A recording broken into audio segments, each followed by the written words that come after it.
Next man up, 1025, the game. Happy Thursday. Happy March Madness to all of you out there. Jake Lyman, Teron Davenport, Parker Kelly. Well done by Parker behind the glass there. We are broadcasting live from the Busy Bee Plumbing, Heating, and Air Conditioning Game Nashville studios, home of the $99 yearly BI membership, where the buzz is always about great service. It is one of the best days of the year. We've got 16 March Madness games getting ready to tip off in a little over 2 hours. Cannot wait. Vanderbilt plays this afternoon, and we've got TD in studio for all 3 hours. Teron Davenport with us. What's going on? Nothing much, man. I could picture Brent Mutzberger or Larry Nance, not Jim Nance, rather. Larry Nance was played for the Cavaliers saying, "You are looking live." You know what I mean? Yep. You just get that great feeling, man. We were talking before how it brings me back in the day in school with the little hand-sized TV antenna reach the top of the darn classroom. But you're watching watching the games, man. Corliss Williamson and way back in the day with Marcus Camby, Tim Duncan, mentioned Junior Burroughs, Yeah. Harold Dean, Sean Rashford, man. So many players, man. It makes you think of way back when. It's always one of my favorite weekends of the year with all of the basketball that we've got. I mean, when you combine the men's and the women's side, over the next 5 days, we get 96 March Madness games. It's ridiculous. And I am excited. Again, 11:15, everything gets started. Vandy starts their tournament at 2:15, taking on McNeese. My experience was a little different. I didn't have the handheld one.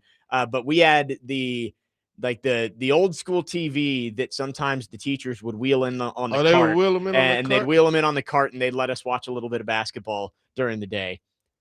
Oh, great memories. Great memories. I'm glad I don't have to do that anymore. It's nice. We end right at noon, so get over, watch some games today. Yeah. A couple of things before we get into the Titans. Do want to give a shout out to Nashville SC.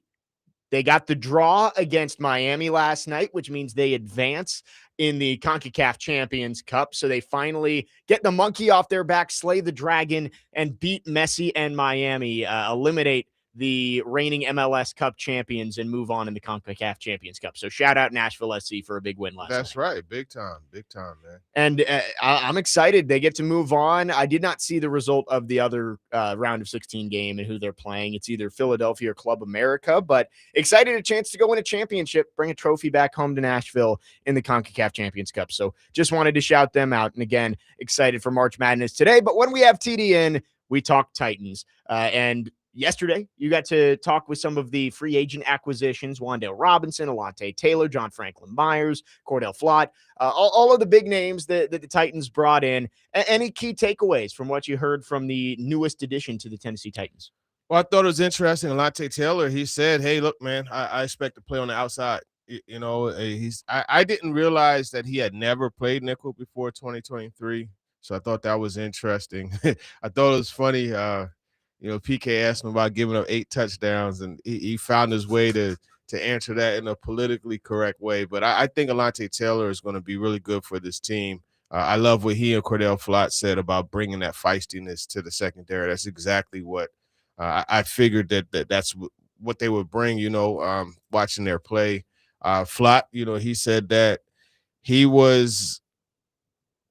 knew he would play field corner, but he wasn't really supportive of the reports that there was a last-minute Hail Mary to bring him in.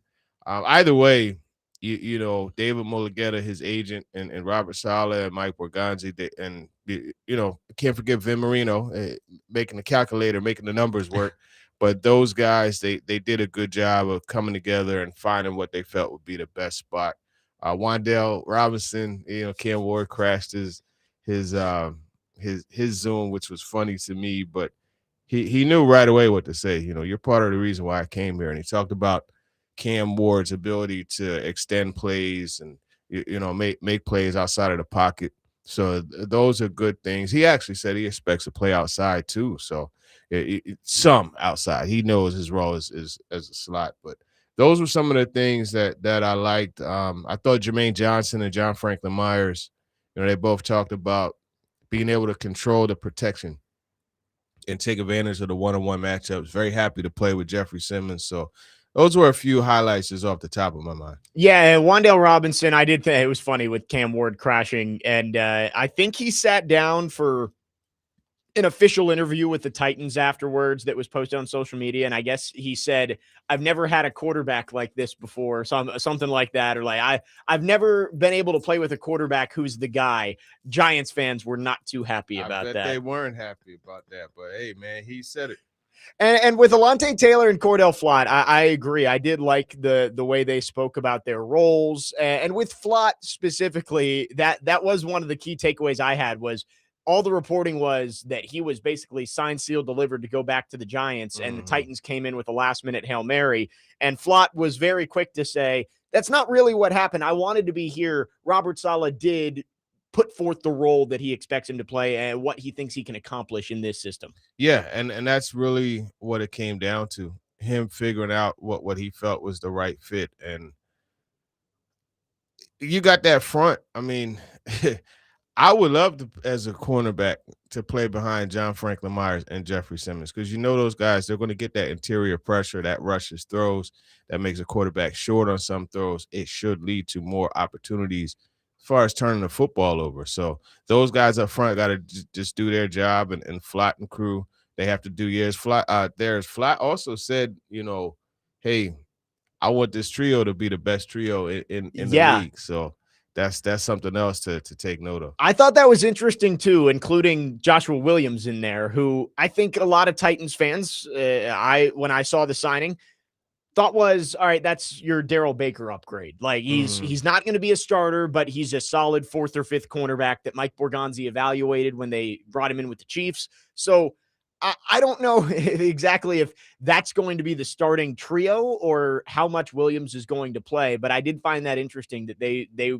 were working as a group and not just saying, all right, it's Flott and Taylor, and then Williams is kind of off to the side. Yeah, and I mean, this is something that I talked about, right, where I thought that in sub situations, Taylor a bump inside. That's still yet to be seen. I mean, that's the way I would imagine it would go. Okay. And then Josh Williams a come in, or Marcus Harris a come in. But I mean, we'll see.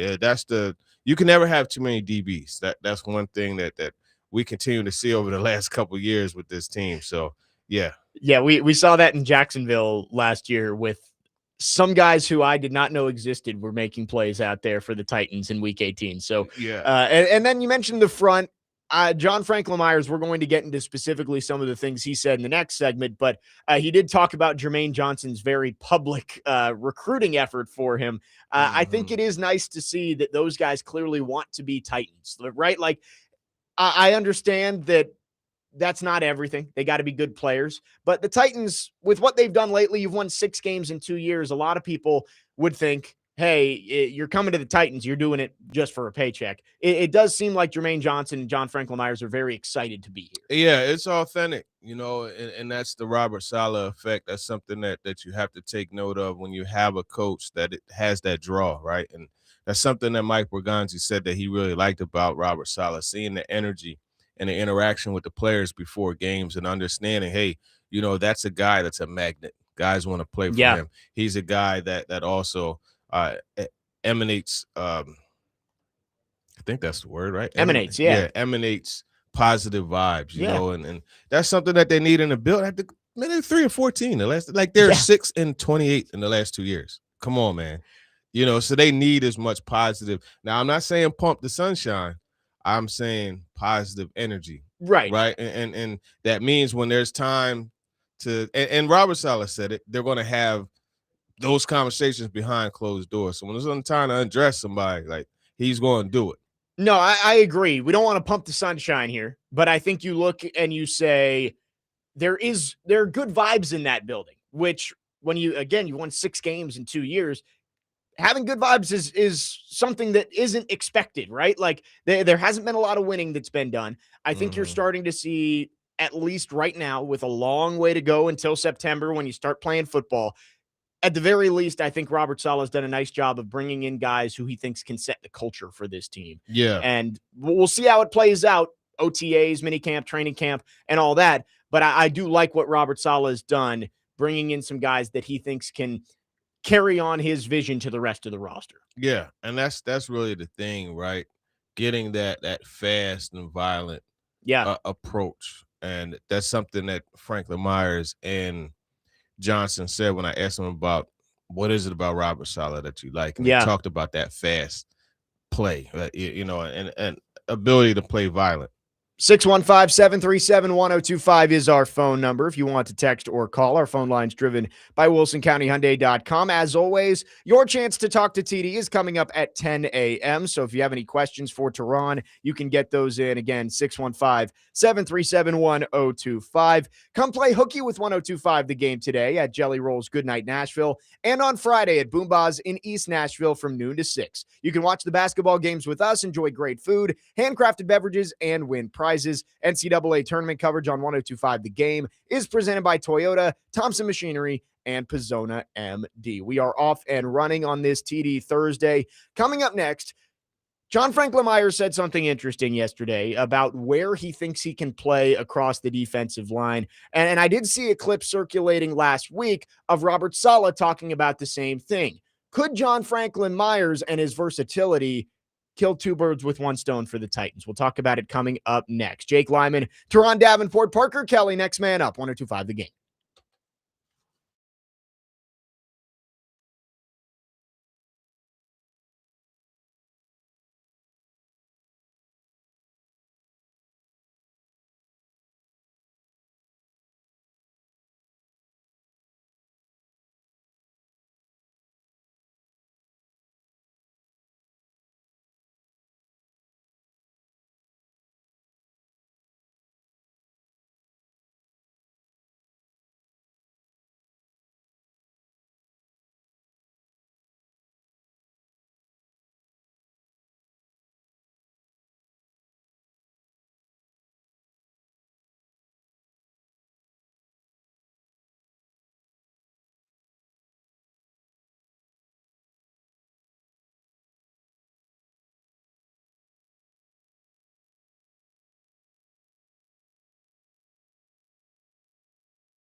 No, that's a good question. A really good question.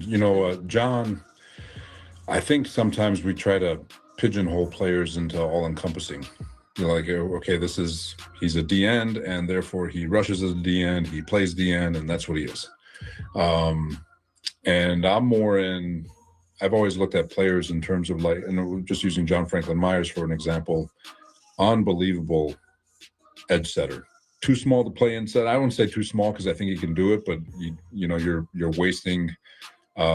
You're asking a smaller guy to strain a little more than he needs to on the inside on rundowns. But if he's outside, he can be an absolute dominant force because he's so much bigger and stronger than tight ends, and he's physical enough to knock tackles back. And really good from a pass rushing standpoint to create pocket push. But on the inside, he has an elite short area quickness that's unique for interior rushers, and so and a lot of guys do this. I'm not the only one. There's a lot of teams that do this where they'll take players in and out, but looking at John Franklin Myers and saying, he kind of plays that Eric Armstead role, play outside on first and second down, kick him inside, at least when Eric was with us, eliminate the solid side run game. And then when it's pass downs, let's get him inside and disrupt the quarterback. That was Robert Saleh on a podcast with Josina Anderson last year when he was with the 49ers, talking about John Franklin Myers and what his role is on the defensive line. Jake Lyman, Teron Davenport, Parker Kelly, next man up, 102.5 The Game. TD, your thoughts on that and how John Franklin Myers could be used? I think for the most part, we've assumed that it's going to be Simmons and JFM in the interior of that defensive line in the 4-3. But based on that answer, maybe John Franklin Myers could play more as that pseudo Denico Autry role where you can play him outside, you can play him inside, depending on the situation. That's more where I see him playing that Denico Autry role. And, Simmons, he really had not an easier job, but he had a better pathway to the quarterback. So I think that's going to be the right thing to do. You cannot take away from what he brings on the interior, though. I think you have to me, it should start there. I understand how he's used him in the past, but you look at what Vance Joseph, and the Broncos did with him last year. I thought it was really impressive. He didn't really necessarily want to play inside as much, but it's something that he grew to embrace and understood. Hey, you know what? My quickness and length in the interior is good against these guards. It's solid against the tackles, but it's good against the guards. Yeah. So I think that's where you want to take advantage of what he brings to the table. Yeah, and that's what he said yesterday was he was a little hesitant to start playing more inside when he went to the Broncos because of the way Saleh used him with the Jets of outside, inside, kind of just taking advantage of those matchups based on the situation. But he did say that he thinks it's going to help him moving forward, the experience he had with Denver. But with the versatility that John Franklin Myers has, I think it makes you look at this defensive line a little bit differently. Instead of saying, well, there's a giant gaping hole on the other side of the line, where I think that's kind of been the sentiment is, all right, you got Johnson, Simmons, Franklin Myers, who's playing on the other edge. Maybe it is more of a situation where first and second down, it's Johnson, Simmons, Solomon Thomas, and John Franklin Myers. And then you push Franklin Myers inside on third downs and bring in a Jacob Martin or Femi Oladejo to play on David the edge. Bailey. If you're taking David Bailey at 4 overall, that could end up being the guy who plays out there. So I do think that makes me look at the defensive line a little bit differently, knowing how Robert Saleh likes to use John Franklin Myers, that maybe there isn't such a desperate hole for another top edge rusher. You'd like to get more talented young edge rushers, 100%. But I think with the way Robert Saleh uses those defensive linemen, he can kind of rotate and fill holes that way instead of with a staple on that side of the line. Right. And that's the thing. It sets it up for something we've talked about, a situational pass rusher. Yeah. Right. And look, that brings it. Cassius Howell at 35 can be a situational pass rusher. He's a very good pass rusher. There's another one. Now I may mispronounce his name. Nadim. I think it's Nadim Tucker out of Eastern Michigan. Okay. Now, he tied David Bailey 14 and a half sacks. Gotcha. His pro day is actually tomorrow. I want to see what he does, but we're going to have him on Talking with TD eventually. But, 14 and a half sacks, right? Coming off the edge. Pass rushers, one thing that they do is they show quickly, right? And when you're in a situation where it's like, okay, this is what you do, get in there on third down, just go get the quarterback. Go get him. And you don't have to think, you know what I mean? When you're able to just pin your ears back and go after the quarterback, it's a lot easier and you could play a lot faster. This is exactly, and I always point back to the situation, the 49ers when Aldon Smith came into the league. He started dropping back into covers and doing stuff, but Jim Harbaugh and how does his name? The Dome Patrol, the DC. He's with the Eagles now. Oh my goodness, how is Vic Fangio? Okay, Vic Fangio. Yeah. Those guys were like, hey, you know what? Aldon Smith, it's third down. Come in. I just want you to do one thing. Go get the quarterback. And he had 14 sacks. Yeah, you know what I mean? As a rookie, and I do think that makes me lean a little bit more towards maybe they don't take a pass rusher at 4 or maybe they take Bailey or they take Bailey. But if I guess it just depends on what role you're looking to fill there. Yeah. Do you think you have enough if your pass rush unit is Johnson, Jacob Martin, Jalen Harrell, Femi Oladejo, and a rookie? And if you're getting a premium rookie like David Bailey, man, that defensive front is going to be nasty because I know Robert Saleh has said he wants his pass rush coming in waves. You've got waves now. You've got multiple line changes of pass rushers that should be able to affect the quarterback. That'd be great. And I'm fine. David Bailey would still be my first pick if he's on the board. But I do wonder with how Robert Saleh uses these guys, if maybe he looks at it and says, we've already got a good amount of firepower up front with what we've done this offseason. That's what Jermaine Johnson, he said it, man, fresh legs, right? And that's important. I know from watching the 2017 Eagles, and it's funny, I used to joke with Brandon Graham, like, man, you guys are like I Am Legend. Like the zombies that just like keep coming and coming. Multiply. I mean, we're talking about Vinny Curry. You're talking about Fletcher Cox playing inside and outside. You're talking about Brandon Graham, Derek Barnett, who was drafted that year, Bo Allen. Man, I mean, their rotation was like 8 deep. Yeah. You know what I mean? And they just kept rolling and rolling and rolling. And that's how BG eventually he got to Brady, knocked the ball out. Derek Barnett recovered, and hey, I mean, the rest is history. You know what I mean? We're going down Broadway. I'll never forget that experience. But yeah, man, like that's. I said Broadway. I'm Nashvilleized. We're going down Broad Street for the Super Bowl parade. They had the media in the parade, which was dope. But you want to have guys that you could just continue to rotate and go after the quarter. I forgot all about Solomon Thomas. Forgot about Jordan Elliott. Who's an upfield. They have a rotation right now, like a good 7 to 8 guys. Yeah, and James Lynch left for the Bears yesterday. Yeah. And it's like I looked at that and I thought he was somebody the Titans might value and bring back, but I'm also looking at this defensive front. And I'm like, man, they've added a lot there. A lot. And Solomon Thomas, you got from moving 7 spots down in the 7th round. And it's a guy that Robert Saleh trusts. I like the way the defensive front is coming together. I do think you need to add there. Part of that might be, how do the Titans feel about Femi Oladejo? Right? Do they view him as somebody who's going to be a 6 to 8 sack guy this year?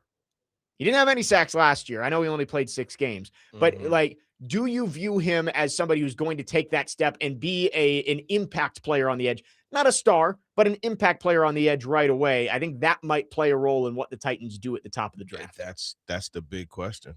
Do they feel that he could be a guy that can we rely on pass investment to not make a huge future investment? I think that's the question they got to ask. And they have to ask themselves, how much do we like Jeremiah Love?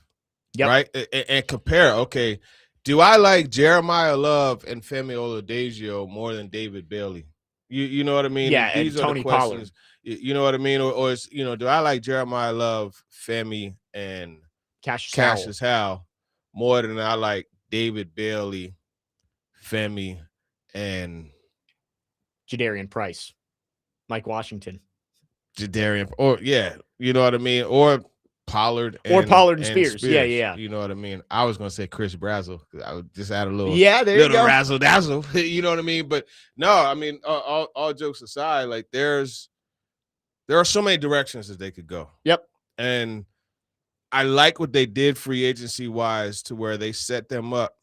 Like, don't get it twisted. Pass rush is still like it's a need. They gotta get it. You know what I mean? But they set them up themselves up to where they could go multiple directions, and it's understandable. Yeah. You know what I mean? Yeah, I don't want it to seem like I'm trying to downplay edge when I've been the one banging on the table for edge for like 4 months. Like, you need to draft a first round pass rusher at some point. I mean, we've talked about. But I do think the moves that they've made they've made it not quite as desperate this year. And I would argue picking one at 35 would be valuable as well, right? Like, you can say, all right, it's not a first round edge, which again, they still haven't picked since Derek Morgan.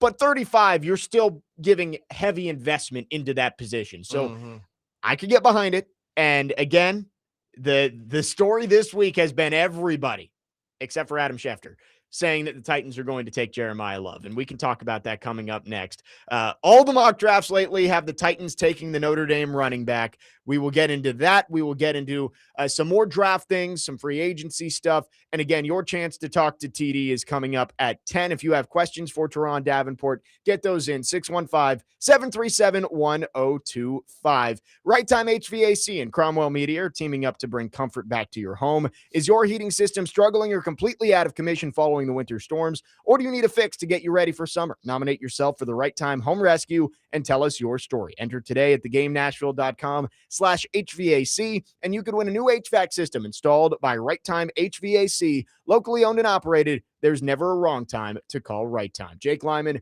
Teron Davenport, Parker Kelly, next man up, 102.5 The Game.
Next man up, 102.5 The Game. It's a TD Thursday. Jake Lyman, Teron Davenport, Parker Kelly talking Titans. From kickoff to last call, Tennessee Brewworks is the official craft beer of our football offseason coverage here on ESPN 102.5 The Game.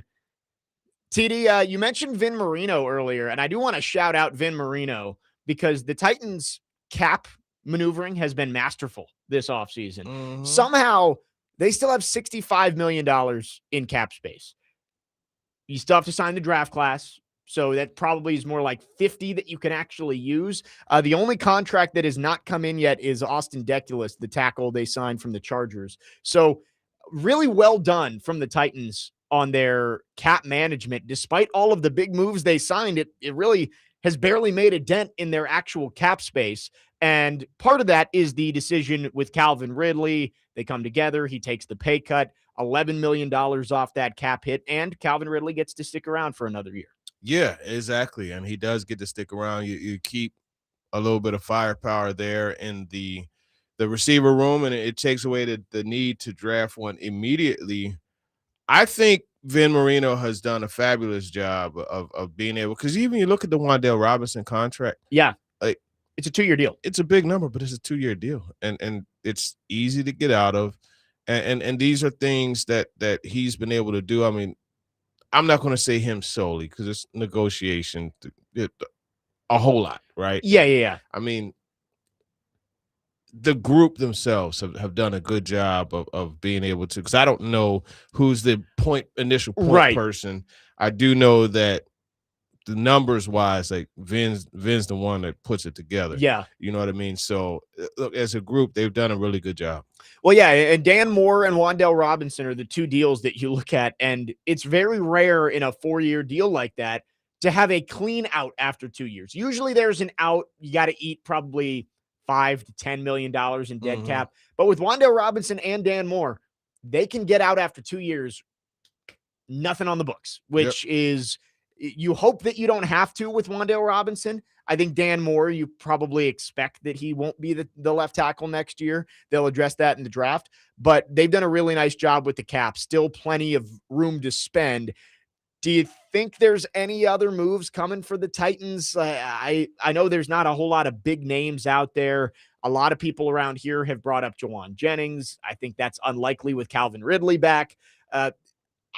It's great to have the cap space. It gives you flexibility if you want to make a move at the trade deadline or if somebody becomes available that you didn't think would. But I don't know if there's anybody out there to really spend the $60 million in cap space they have on. Yeah, I don't.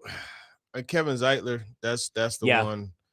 But it seems like they're going to roll with Jackson Slater, you know, as a guard, right guard, Okay. and see how he could compete with the center spot. I still think they draft the center. There's some options, you know, on day 3, right, late day 2, but I wouldn't use a day 2 pick on. Yeah, I'd agree with that. If it's me, we'll get into that. 101 maybe. Yeah, we'll get into that a little bit later, but yeah, I think when you look at this, they pretty much did everything they're going to do free agency wise, and now it's time to supplement as far as grand scale. You'll see little player signing here or there, and remember, you get the rush. You know, like Mike Vrabel would always say, free agency is ongoing. Yeah, right. So you get that rush on June 1st, where a bunch of guys are going to come available after teams start to settle through their draft plans, and you know, and what happened there. Right. Not saying it's going to be a DeAndre Hopkins type signing, but that was a summer signing. He was cut by the Cardinals late after the draft, and then the Titans were able to make a move there. So maybe there is somebody that comes open. The Titans clearly will have the flexibility to be able to go out and make a move. But I saw that number, and I'm just amazed with what they've been able to do to keep that cap space despite all of the moves that they made. And you even look ahead to 2027, right now, $75 million in cap space, and that's going to change. You're probably extending Peter Skoronski. You're going to extend and restructure Jeffrey Simmons. Draft class comes in. But you look at it and you say, they've done a really nice job of raising the floor of this roster without mortgaging the future. You're still cap flexible down the road when hopefully you're extending Cam Ward, you're Right. extending the 4th overall pick from this year, you're going to have the money to be able to do And that. those are numbers, future numbers that you have to 100% take into account, because I mean, we see what these quarterback contracts are doing, and if Cam Ward goes the way you hope he's going to go, like, you're going to be right in the mix of that, and we're talking about by then, it could be 60 a year, easy. So you do have to make sure that you're keeping that eye on those future contracts. Yeah, you're hoping 3 years down the road, maybe 4 years down the road, you're paying Peter Skoronski $20 million a year. You're paying J.C. Latham $20 to $25 million a year. You're paying Cam Ward 50, and you're paying Jeremiah Love 12, if that's your pick, or David Bailey, you're paying 30. These contracts, they look big on paper, but when you actually look at it, you say, by the time the Titans are going to make decisions on their own draft picks, those numbers will be off the books and they'll be able to make these deals. So I think it's well done from Mike Borgonzi and Vin Marino and everybody in that cap area to keep the Titans flexible despite getting some big veteran starters in free agency. 615-737-1025 is the phone number. The big question on everybody's mind, and it will be for the next 5 weeks until draft night, will Jeremiah Love be a Titan? And we will talk about it coming up next. 615-737-1025 is the phone number. Need a bracket to fill out for the NCAA tournament? You can head to theGameNashville.com/mayhem and print off your bracket today. Presented by Toyota. Fuel your adrenaline at Toyota.com. Toyota, let's go places. Also brought to you by Maple Street Biscuit Company and Nelson's Greenbrier Distillery. Jake Lyman, Teron Davenport, Parker Kelly, next man up. 102.5 The Game.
Next man up, 1025 The Game. Jake Lyman, Teron Davenport, Parker Kelly. Finishing up the first hour, we got TD in for the full show on this Thursday.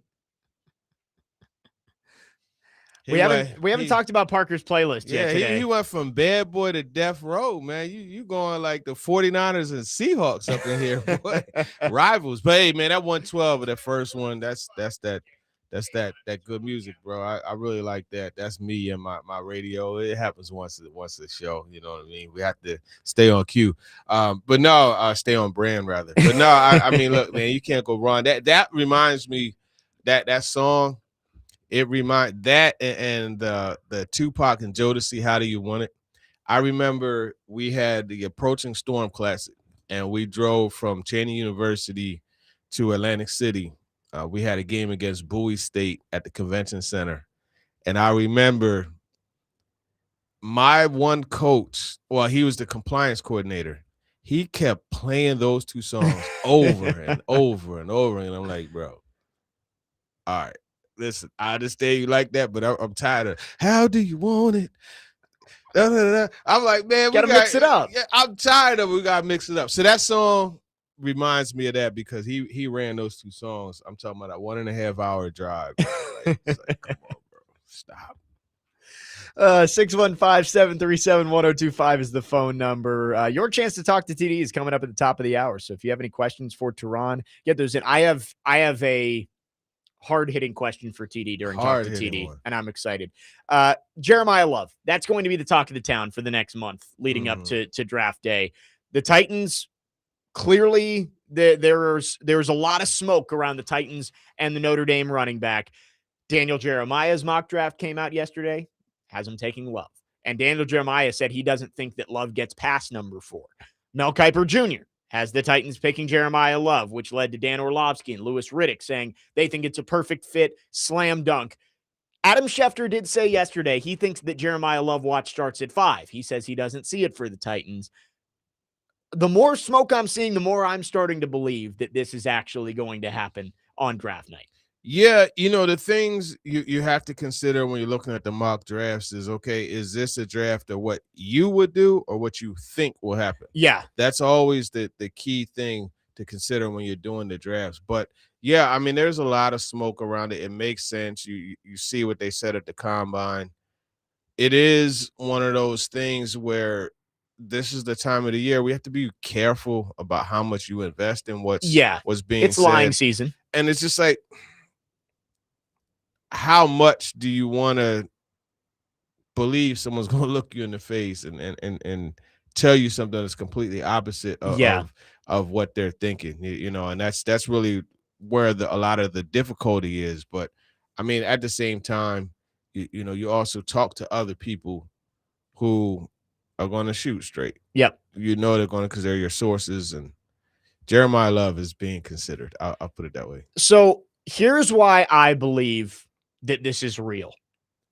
When you talk about running backs taken in the top 10, I feel like they have all been telegraphed. Like every time there's a running back that goes in the top 10, heading into the draft, there's one team you point at and you say, that's the team that's taking Leonard Fournette, the Jaguars. Mm-hmm. That's the team that's taking Ezekiel Elliott. It was the Cowboys. Christian McCaffrey was a Panther for like 2 months, I think, before they took him. Bijan Robinson to the Falcons. Gentry last year to the Raiders. It felt like that was the one pick that everybody had circled, and then it happened. I feel like the same thing is happening right now with Jeremiah Love and the Titans. Yeah, no, it makes sense. And I mean, when you look at this situation, him going to them, it's ideal, right? This is a young team. You got a quarterback that's second-year player. You want to develop. You want to make it friendly. You have a coach who's a defensive coach and said, hey, one of the best things you can have for a young quarterback is a strong running game and a stout defense. Yep. Well, the running game for 2 contests last year was strong, but not consistent. Outside of that, yeah, right. And so I think you look at what bringing him in, it opens up so much. I would like the pick if it's Love. I think that you look at what he can bring for Cam Ward in the running game, in the passing game. and just having a go-to game-breaking playmaker for this team, I think is something that they need. I also wanted to get your thoughts on this because Corey and I talked about it yesterday. I heard DVD having the conversation. Jeremiah Love's usage at Notre Dame is so much lower than a lot of these former running backs that went high. Like Ashton Genty had over 800 touches at Boise State in 3 years. Jeremiah Love is just under 500.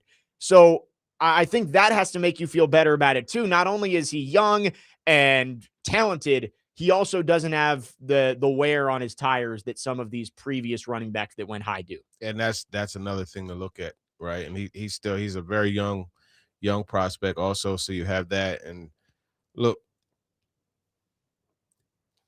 I think if there were the prime situation for him, the Titans. That's the best landing. I mean, the Giants are Giants would be good, yeah. Spot, but I think the Titans would be the best landing spot because everything that has gone on in free agency and how they've set themselves up.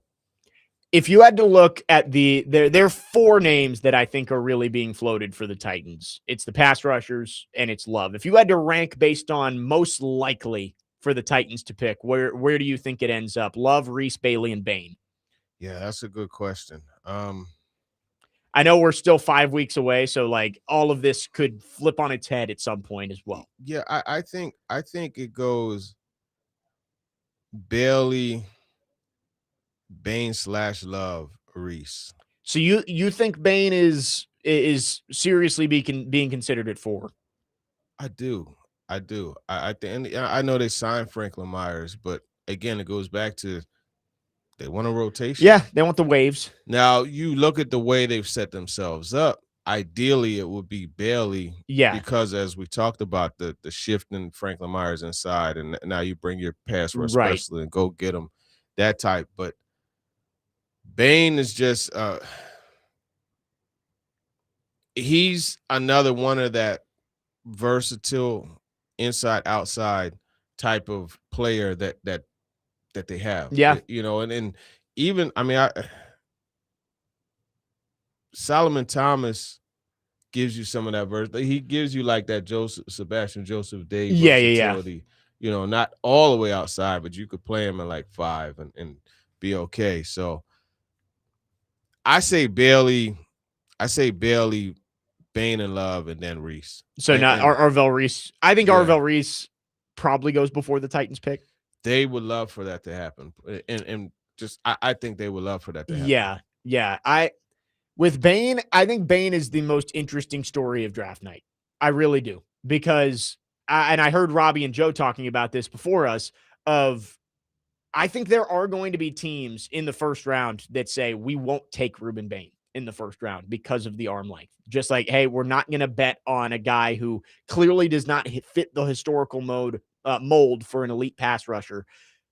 But I think there are going to be teams that are going to say, you know, we're going to take a chance on a guy that we watched dominate on tape this past year. Yeah. So that is the most interesting story on draft night to me is how high does Ruben Bain go? Who's willing to take that risk on Ruben Bain?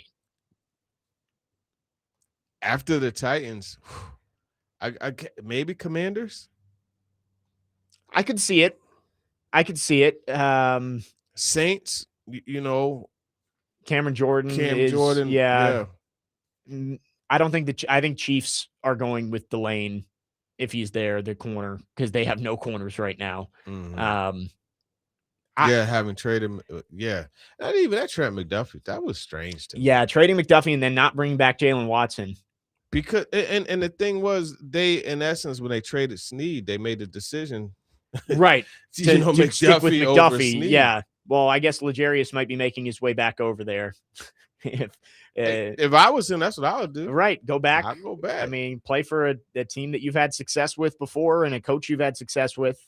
We'll see. 615-737-1025 is the phone number. If you want to text or call, now is the time. It is your chance to talk to TD. Any questions you have for Teron Davenport, we will get to them over the next 30 minutes. Again, I've got one that I'll save for the end because it's not It's actually not serious, but excited to talk to TD. Get your questions in 615-737-1025. You can text or call. Jake Lyman, Teron Davenport, Parker Kelly with you on your Thursday morning. Next man up, 1025 The Game.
Next man up, 1025 The Game. Jake Lyman, Teron Davenport, Parker Kelly with you on this TD Thursday, broadcasting live from the Busy Bee Plumbing, Heating, and Air Conditioning Game Nashville Studios, home of the $99 yearly Beehive membership, where the buzz is always about great service.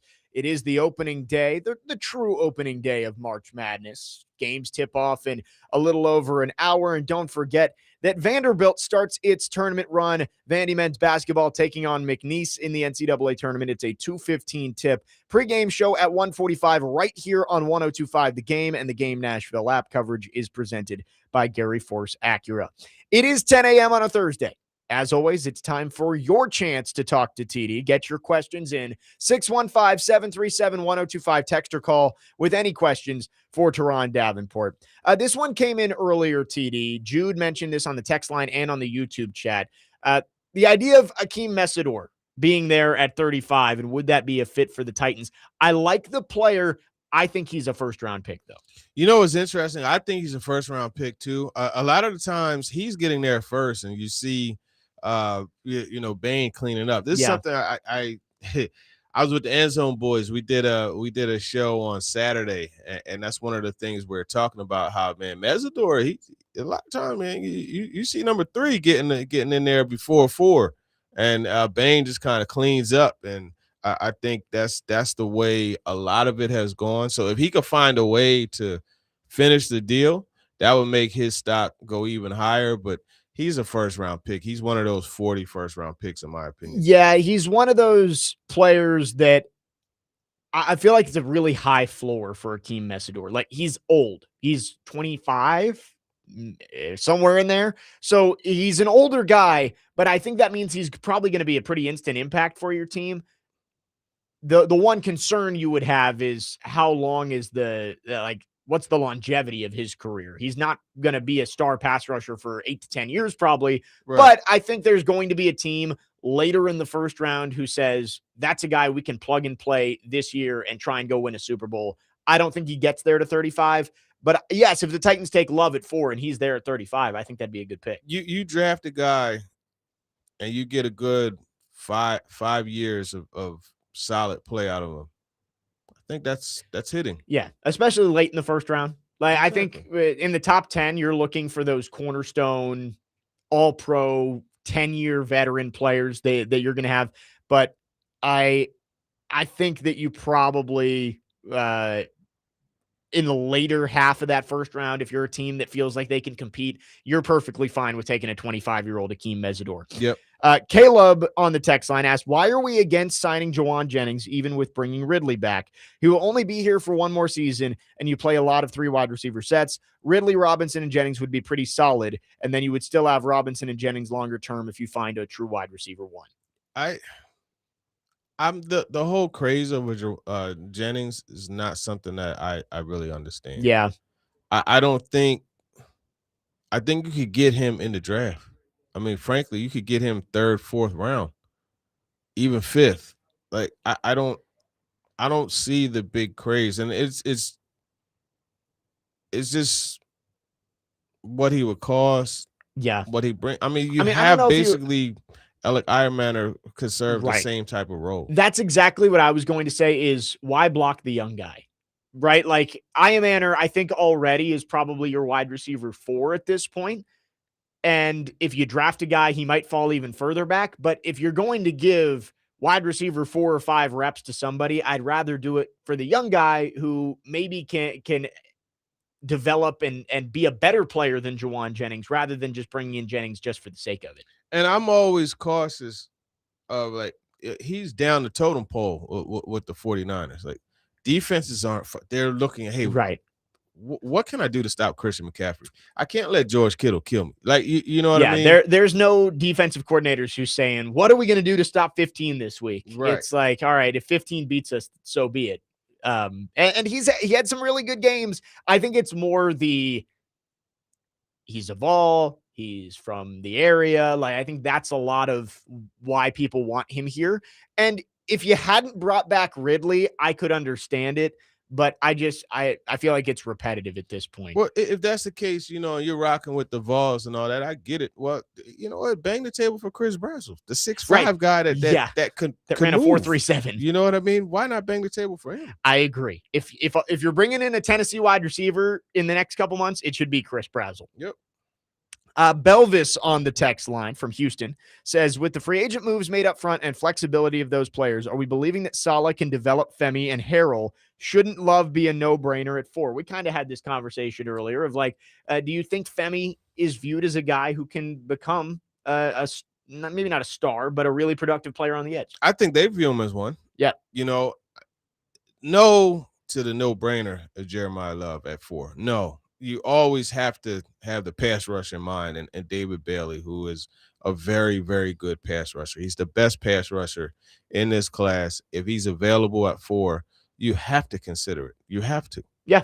If Bailey and Love is on the board, that's when I'll be very interested, because I think in that situation, I would take Bailey.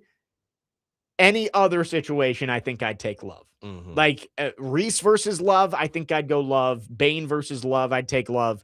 But Bailey, I think I'd take Bailey. So there's a lot that has to happen over the next 5 weeks. And then, of course, you're not picking first overall this year. You've got to wait and see what's on the board.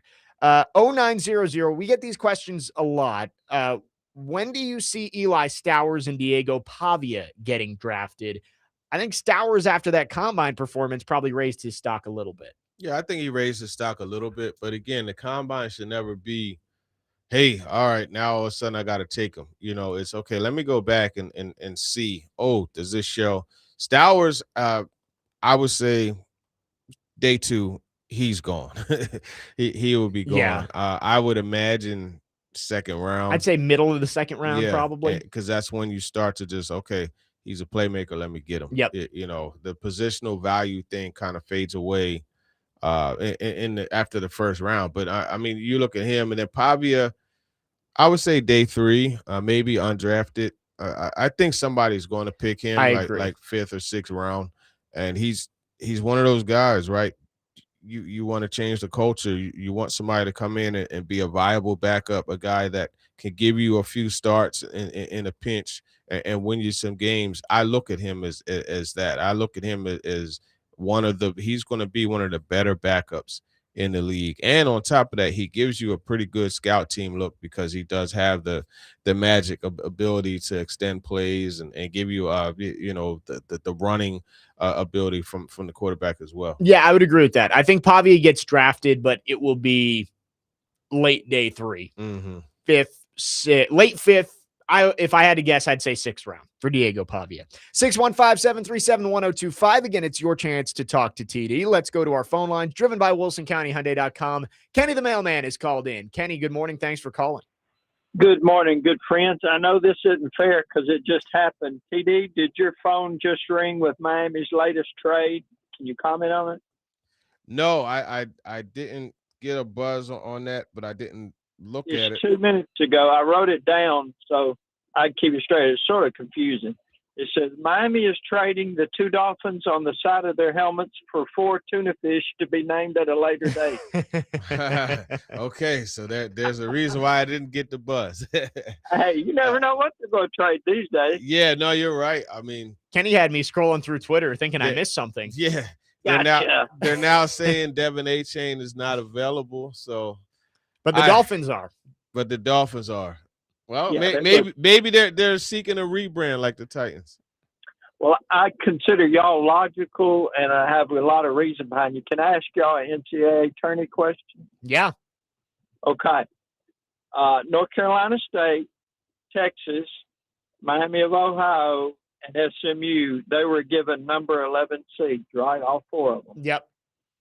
I didn't give them that number. Y'all didn't give them that number. That's the NCAA tournament number. And what that says, they're telling them they're better than 25% of the teams that are in the tournament, right? The way they're seeding them. Yep. Why do they have to play a play-in game and they have to play an extra game than all the other teams? Why don't the last 8 in the tournament or the last 4 and the first 4 out play to get those? It just doesn't make sense to me. I want y'all to explain that to me. Y'all have a great day. Yeah, thanks for the call, Kenny. So basically by making them 11 seeds, it's showing that they are viewed as a better team than the automatic qualifiers below them that won their conference tournaments. There's been a lot of conversation about this, about whether should it be all the 11 seeds that play their way in, right? The last 8 teams into the bracket, should they play their way in? And the 16 seeds who won their tournament, they should get to go to the first round. My argument would be Prairie View last night and Howard 2 nights ago. They just won an NCAA tournament game. They get the money for that. That counts. They get the share for that.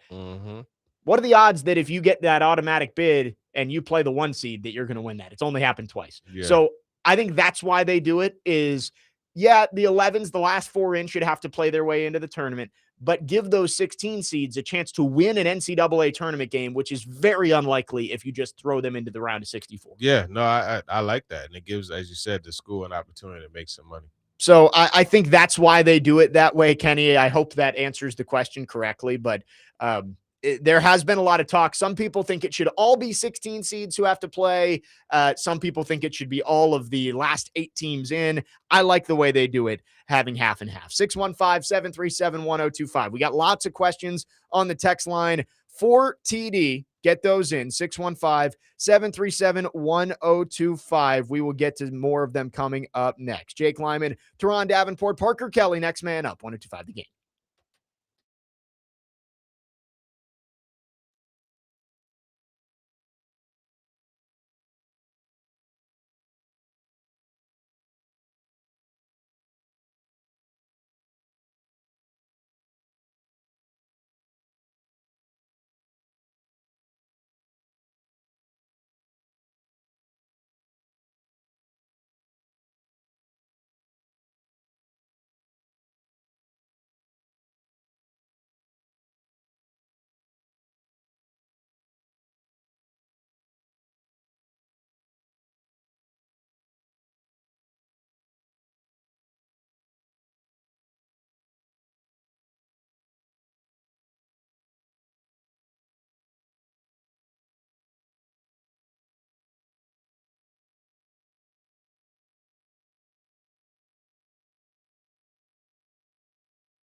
Next man up, 1025, the game, Jake Lyman, Teron Davenport, Parker Kelly. It is your chance to talk to TD. We got a lot of good questions on our text and phone line, 615-737-1025. Let's get to there are actually a decent amount of non-Titans questions That's today. what's up. So the remix to this. Biggie Smalls. Look up in the sky. It's a bird. It's a plane. Nope, it's Mary Jane. And the damn thing changed. Yo, yeah. That was a banger back in the day. Maybe Parks has got to play that one next. Go back to back. We could go to something else. Yeah, go to something else. Maybe next week. I don't want to Maybe next duplicate this song. TD, this one's from Nevada Josh on the text line. How did you get your start in your career, and what kind of advice would you give to someone that's just starting out? Yeah, well, I mean, I got my start. A lot of it was right place, right time, and my career shift was late. You know, I was 37? Full career shift, leaving everything behind, 41, man. Like, you know what I mean? So it's never too late.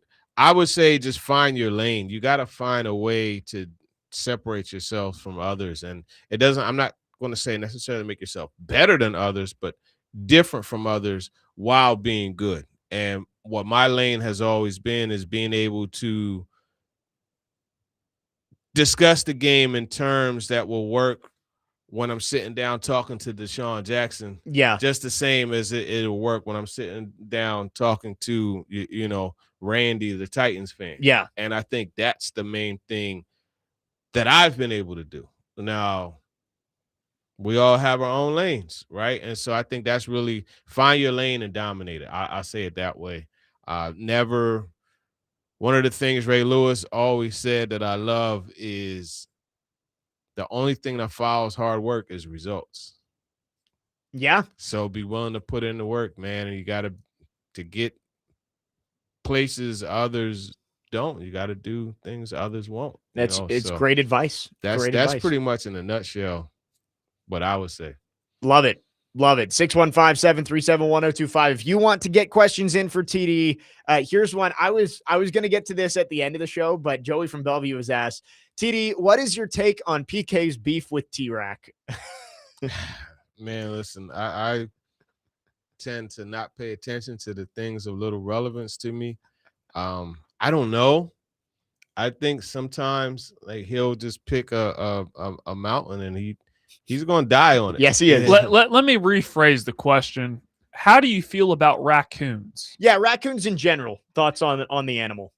Oh, I don't like them. Thank you. I don't like them. Seriously, I don't know a sane person that loves raccoons. They were always being the darn trash, man. Yeah. And they're mean. Yeah. They may look cute, but they're mean. No, I just think of the elf scene of it. Looks like somebody needs a hug. And Exactly. the raccoon Exactly. jumps all over him. Yeah, no, I'm not a fan of raccoons. And I do get what Paul is saying of like, you're the Titans. Why is your mascot not a Titan? Why is it a raccoon? But it's just not like important enough for me to put thoughts and emotion into to each their own. This hasn't been dominating your mind for the last couple of days. But again, you find your lane. Your lane. Yeah, You know that's a what I very mean? good point. He's the same one that asked Alontae Taylor about giving up 8 touchdowns. Like that's his lane. Alontae Taylor tweeted about that too, because somebody took the screenshot of Alontae Taylor's face as Paul was asking that question, and Alontae Taylor was like, "Yeah, for real, what was happening?" All right, I told you I have a very hard hitting, important question for you. Okay. Mets opening day is a week from today. Oh yeah, unfortunately. Well, I was gonna say I've kind of figured you might be out of town for that next week. Yeah. It's all good. Did you see what they came out with yesterday in the concessions area for the Mets? No.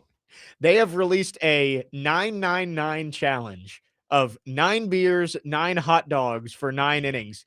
And so you get a little like plastic or cardboard tray, and it has 9 beers and 9 mini hot dogs in there that you're supposed to enjoy for the entire game. Will you be partaking in that? Heck no, man. You said 9 beers. I said I'm out on that, man. It looks like they're small. Let me bring up a picture for you because it looks worse than it is. I think some people who You know, they love the game. They may not call this a regulation 999, but there you go. That's 9 beers, 9 hot dogs, 9 innings. Yeah, and the 9 hot dogs too, man. Like, nah, I'm good. They are small at least, but I just think that's hilarious because that's It always is. been the joke of like, oh, you go to a baseball game, can you do 9 beers, 9 hot dogs, and 9 innings? And that sounds miserable, but now teams are embracing it. Mm-hmm. And maybe some Cracker Jacks or some peanuts, man. Like, you know what I mean? I mean, I don't think I would do it. Maybe that's one of those like fantasy football punishments that people should do is like, hey, you lost your fantasy league. You've got to go and do 9 beers, 9 hot dogs, 9 innings at a Sounds game or something like that. Boy, your guts would be going crazy. Let me see. I lost one of the questions. Oh, here it is. Matthew in Nashville. It is the opening day of March Madness. Have you filled out a bracket? No, I left the one I was going to fill out in the TD, I got you. I'll give it to you. Okay. I'll give you a blank bracket. So we will have TD fill his out. He was asking who's in your final four, but I guess you haven't gotten that far yet. So no, I'll have it after the break. We will get to that, Matthew. Let's see. We talked about Chris Brazzell. Somebody asked if Chris Brazzell's available. Should the Titans take him? I think at 35, Definitely Brazzell would be a very good pick. Yeah. Let's see. There were a few more down here. Justin from Greenbrier. I feel like we've had this question before. Since we are on the verge of spring, what is your favorite season? Good question. I would, it used to be summer, but there's just something about the excitement and the feel good when the weather just starts to break and you could go outside with just a hoodie on or a pullover. There's something about, so long story short, it's still summer. It's got to be summer. Yeah. But I love the springtime when the weather's starting to, like when it's like this, or like early last week when it was like 70 degrees. Before it went back to being 30 this week. Yeah, man. I definitely don't like that. And the high is going to be 90 on Sunday. What? Yeah. I know everybody says this about their own city's weather, but like Nashville specifically, I think is just so bipolar. It's going to be 90 on 90 Sunday? on Sunday. East. Baby, we outside this weekend. We outside. I would say my favorite season is probably fall. Really? Yeah. When after summer, when you start to get tired of the heat a little bit and you walk outside and you feel the cool breeze for the first time. Okay. Football season starting. Like I'm big on fall. Not that crisp breeze, but no, just like, hey, it's been 85 or 90 degrees for 3 months straight. And the first day you walk out and it's 72 with a little breeze. And I'm like, man, it's. So we're kind of in that same ballpark. The break from the weather. Whatever it is. I love spring too. The allergies get me though, which is. Oh, man. Do they ever? And it's the worst in the morning. Yeah. So like whenever I'm on, like when Ian calls me tomorrow at 8:00, like I would be like, yeah, what's up, man? And then during the break before I get on, like I'm gonna have to be like try to do all the exercises and stuff to get that knock that it just doesn't leave, man. Right. I drink local honey in my ginger tea. I've tried coffee, like so many things, and it just doesn't work. And I don't really like the Sudafed and Claritin and all that stuff. Benadryl, Yeah, I knock on wood, my allergies have not been as bad as usual this year, but I have a feeling it's coming over the next couple of weeks. Let's wrap up Talk to TD by going to our phone lines, driven by WilsonCountyHyundai.com. Teddy is called in. Teddy, thanks for calling. Good morning. Hey, good morning, guys. How you guys doing? What's up? Man, nothing much, man. So just got a couple questions for you guys and what you guys take on it. So with the first thing is, as of right now, I'm definitely on the Jeremiah Love train. Like the last month I've been on it, and I've been watching his highlight, and I feel like he's definitely the guy. And why do I say that?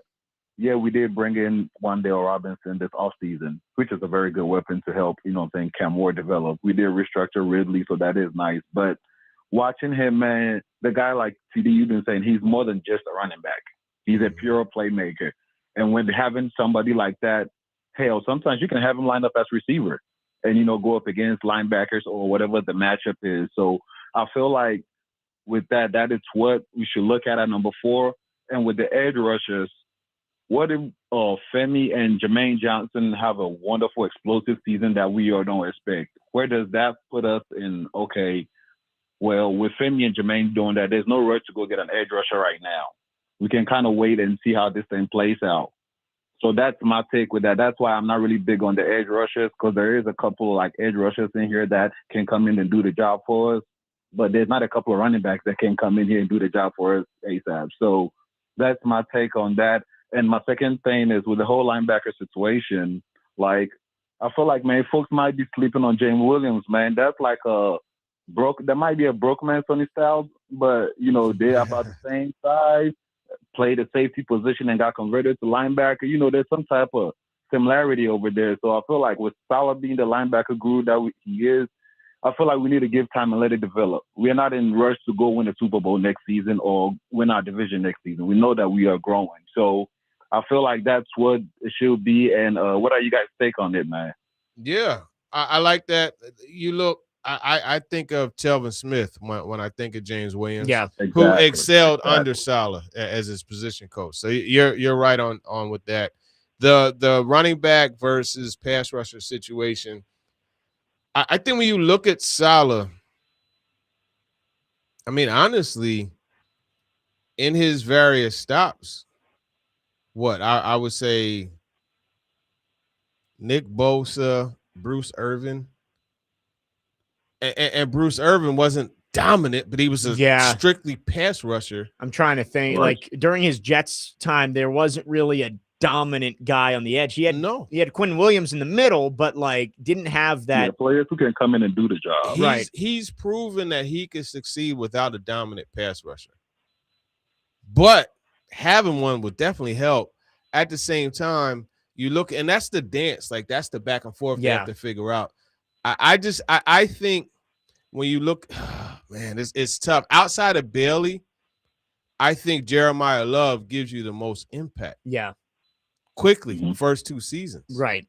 And I think that's what you have to look at. Yeah. And I like Teddy, I like the point that you made that Jermaine Johnson, he's on the last year of his contract on that 5th-year option. But if he has a good year, that's a guy that you can extend, and he can be a guy for you moving forward. So it's a very good point. Yeah. Hey, and then one more question before I leave, guys. Yeah. Sure. So at 35, if you have Colton Hood available, Chris Brazzell available, and Chris Bell available, what are you doing? Oh, that's a good question. Hey, man. Thanks for the call, Teddy. Listen, I don't. Did you see the video that Jordan Schultz posted of Chris Bell? Yeah. Now he told me he was going to run. You start running a week after the combine. Chris Bell is something else, man. Yeah. That's a tough question. So Colton Hood, Chris Brazzell, Chris Bell. It's definitely not Colton Hood.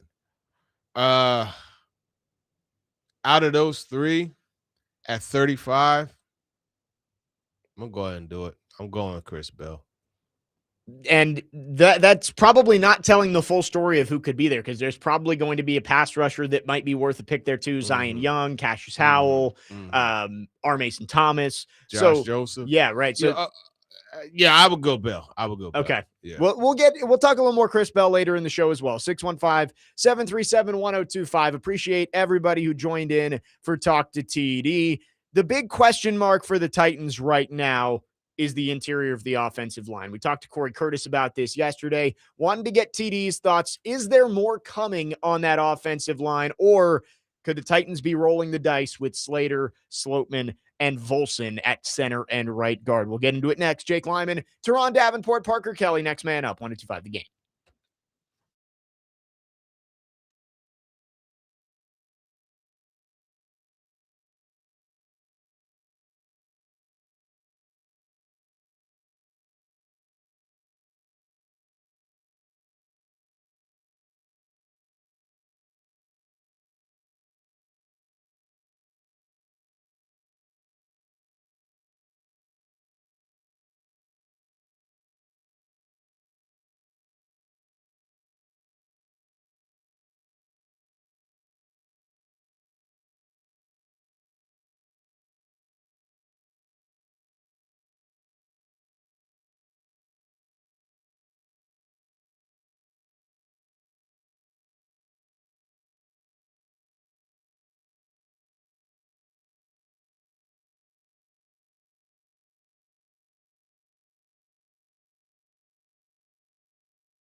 Next man up, 102.5 The Game. Jake Lyman, Teron Davenport, Parker Kelly. TD hard at work filling out his bracket. We'll give our final four picks coming up later on in the show. But appreciate everybody who got involved with Talk to TD. Lots of good questions. One question that I wanted to get to with TD is the offensive line here. Dan Moore, he is still on the team. Not that there was any doubt about that, but his $20 million salary is guaranteed. He will be the left tackle. J.C. Latham's the right tackle. Peter Skoronski's the left guard. Center and right guard are the big questions, and we talked about it last week, and I think I expected there was another move to come. They were going to bring in somebody to be the center or the right guard, but a lot of those options are off the table. Is it Kevin Zeitler or what they've got right now for that center and right guard spot, or do you think maybe there's anybody else that could enter the fray? I think it is Zeitler or Jackson Slater. I think they do eventually come to terms with Zeitler and make it work. Bring him back, but yeah, and they allow those guys to compete. And Zeitler, he said he wanted to play. I thought he was going to, hang it up after this year, considering the injuries and stuff that he dealt with. I know that elbow was something that was ongoing, and then the other injuries. But he wants to play again, so bring him back. It is funny. You look at the Sloatman and Volson signings, and I think if you're a Titans fan, you feel completely different about them depending on what else the Titans do. I think Sloatman and Volson would be great backups on the interior that you would feel confident to step in if they needed to, right? Like, it's guys that you like having on the back end of that room. I don't know if I feel good about either of them starting. So if it is Slater and Zeitler, or Slater and a draft pick, or Zeitler and a draft pick, I think that makes you feel better about what they've done. But right now, with what they've done in free agency, I think those are the two positions you look at and you say, what's the plan here for Mike Borgonzi? You really want to know what's the plan, because especially considering what they said about the veteran center and some of the things that were coming out about Dylan Parham, and they didn't sign him. And then, you're saying, hey, you want to make sure you have a veteran center that could call the protection for Cam Ward and set things up to take that off his plate. And Sloatman, I mean, he has 18 career starts. Yeah. Right. So how much of a veteran is he? I mean, he's seen it before, obviously, haven't been in the league for that long, but with 3 years, I think it is 3 or 4 years he's been in the league. But I have questions. Well, and then like Volson has been a starter. He started 48 games for the Bengals, but he didn't play at all last year. And the deal that you signed him to doesn't scream, this is our starting right guard, which that's the question that I think everybody around the Titans is asking. You feel a lot better about what they've done in the secondary with Taylor and Flott being brought in. Mm-hmm. The defensive line looks good. I think you could question maybe they could add another linebacker. I know there's been talk about Bobby Okereke and the connection he has with Brian Daboll, and could he be an addition? But for the most part, the Titans have addressed a lot of their question marks. It's tough to look at the offensive line when 2 months ago, coming out of the season, I think Titans fans probably felt the best they had about the offensive line in a long time coming out of a year. Like, for years, it's been, all right, which 3 guys do we have to replace this season? The thought was maybe you have all 5 back, but minimum 4 would be back from last year's offensive line. Now you've got the 2, I don't want to say holes, but definitely shaky spots at center and right guard. Yeah, I mean, it definitely considered Cushenberry as a guy that would be back, and the shoulder surgery, it didn't heal up the way that they wanted it to, and now here we are. I thought that right guard was going to be the new area. But here it is, it's 2 spots, and it's a tough situation because you finally get the continuity and it's gone. And I think Zeitler, it's underrated how much he helped J.C. Latham, because one of the things, even because I remember Latham talked about it, there was a look that he hadn't seen before, and Zeitler kind of ran him through it, and they were able to handle it the second time it happened. So, having that veteran, having that guy that next to you, it helps. Yeah, I think most people expected Cushenberry to be back, and you're like, all right, well, 4 of the spots are filled. It's either going to be Zeitler or Slater at right guard, and either way, I think you felt okay about that. But yeah, with Cushenberry not back, I would feel a lot better if the Titans were able to re-sign Kevin Zeitler and at least give J.C. Latham some experience next to him, like you said. Like J.C. Latham next to Jackson Slater on the right side of the line. There's a lot of potential there, but I think there's also there's a low floor for that group too on the right side of the line. Yeah. So Yeah. it's going to be interesting. 615-737-1025. You did mention earlier, maybe there's a chance they're looking to draft an interior offensive lineman in the draft. We can talk about that coming up next. We'll also get into some of TD's guys in the draft. Every year, I always want to know, like, who are some guys that TD's looking at that maybe aren't in the spotlight? And we'll talk about that coming up in the third hour of the show. Also getting ready for March Madness. Game 1 of the day tips off in about 30 minutes. And Vanderbilt getting set to start off its tournament at 2:15. You can listen into all the coverage with Kevin Ingram and Tim Thompson right here on 102.5 The Game. Jake Lyman, Teron Davenport, Parker Kelly with you. Next man up, 102.5 The Game.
Next man up, 1025, the game. Jake Lyman, Teron Davenport, Parker Kelly, finishing up the second hour on this TD Thursday.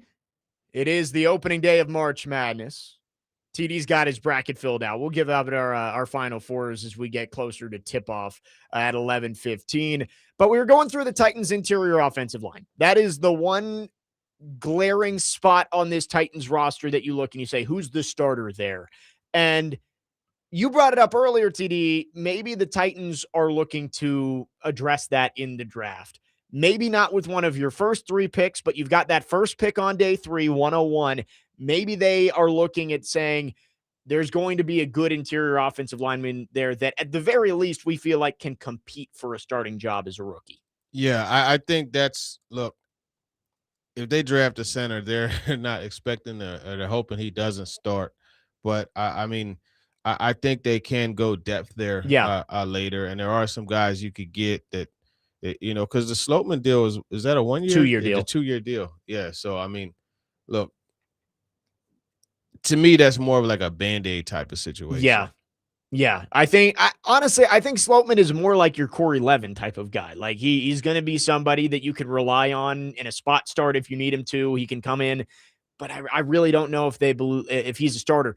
And I guess that's a question that'll have to be asked to Mike Borgonzi, Brian Dable, Robert Saleh when we get to speak to them next is, what is your plan at center and right guard? Like, do you think Sloatman is a starter? Do you think Volson is a starter? Where is Jackson Slater? Like, what position do you see him at long term?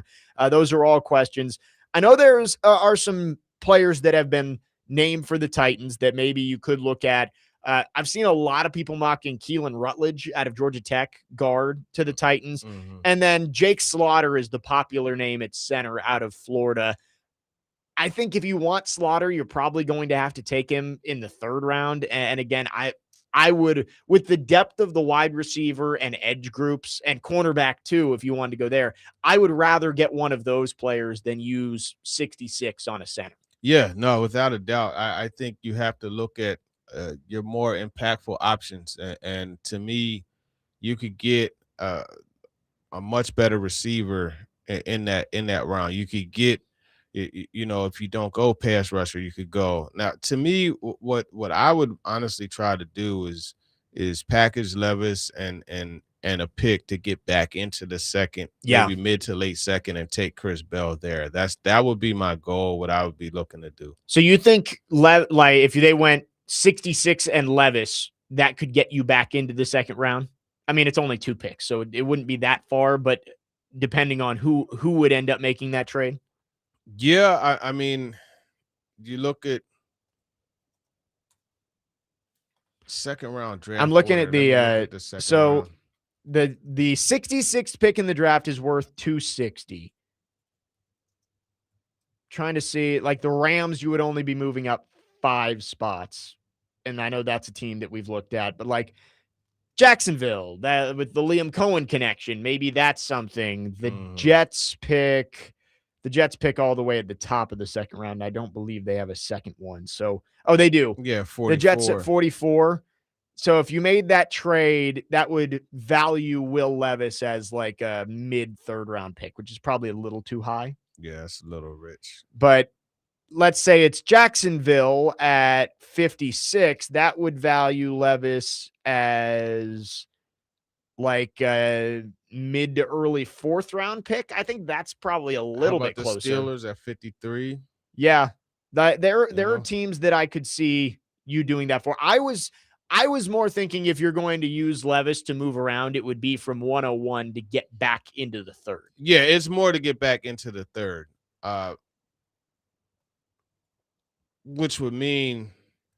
So, like, maybe you could go, if it is Chris Bell at 35, Chris Bell there, you take a pass rusher at 66, and then if you want to move back in, you could go corner, you could go interior offensive line. But that's definitely something that you could bring up is, could Will Levis be that trade chip to get you an extra top 100 pick? Mm-hmm. Or you could package, because what they have 3 and 4th round picks. They have 2 very high 5th round picks. They only have the 1/4. Oh, they only had the one. I thought they had three. So they have 101, and then the Titans have 142 and 144.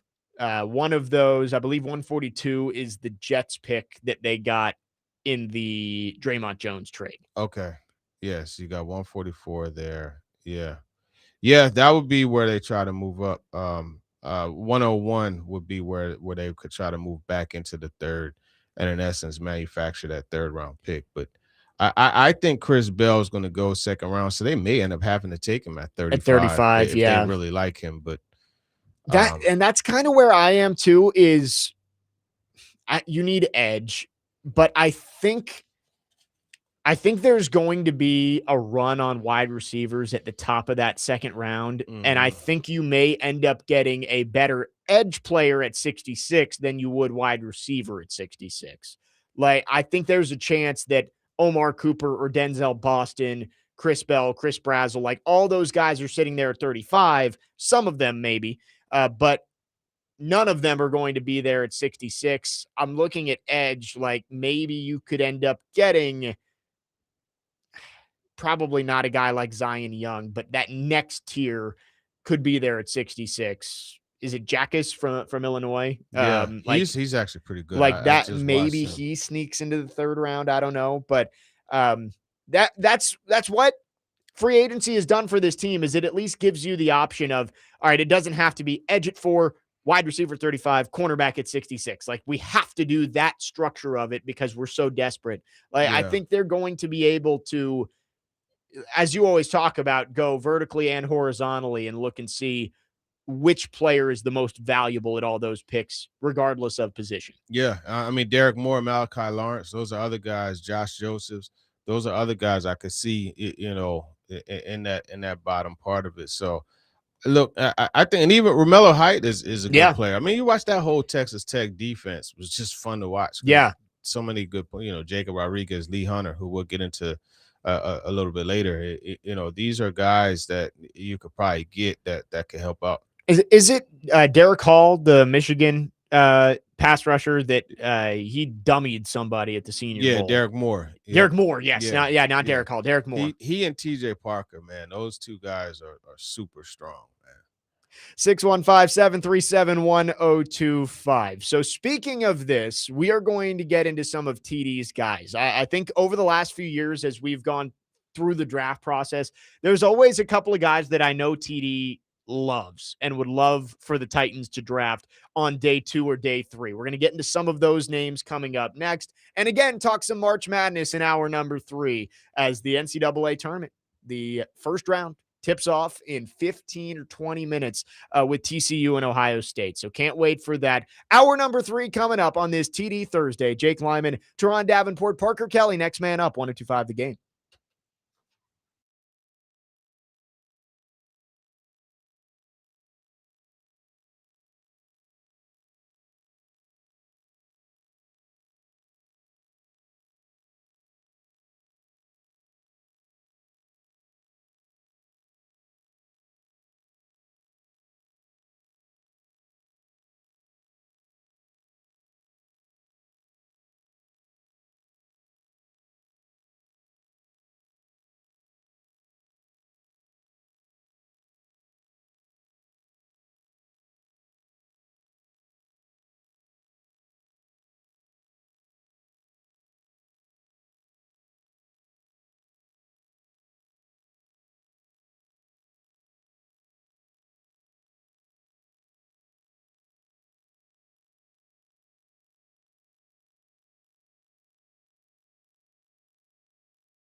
Final hour on this TD Thursday. Next man up, 102.5 The Game. Jake Lyman, Teron Davenport, Parker Kelly, broadcasting from the Busy Bee Plumbing, Heating, and Air Conditioning Game Nashville Studios, home of the $99 yearly Beehive membership, where the buzz is always about great service. Lots to get to in this final hour. Of course, plenty of Titans talk. March Madness getting ready to tip off. The pregame coverage has started on CBS. And game one, Ohio State and TCU, is under 15 minutes away. Vanderbilt starts its tournament today against McNeese, Tennessee, and Tennessee State will play their round of 64 game tomorrow.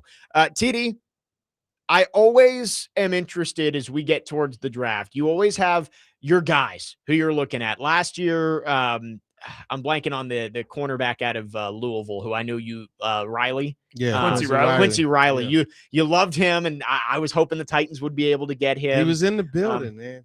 So In the building. I wanted to get just a couple of guys, not first rounders or not, consensus first rounders that you think are going to be great players that can be had on day 2 or 3.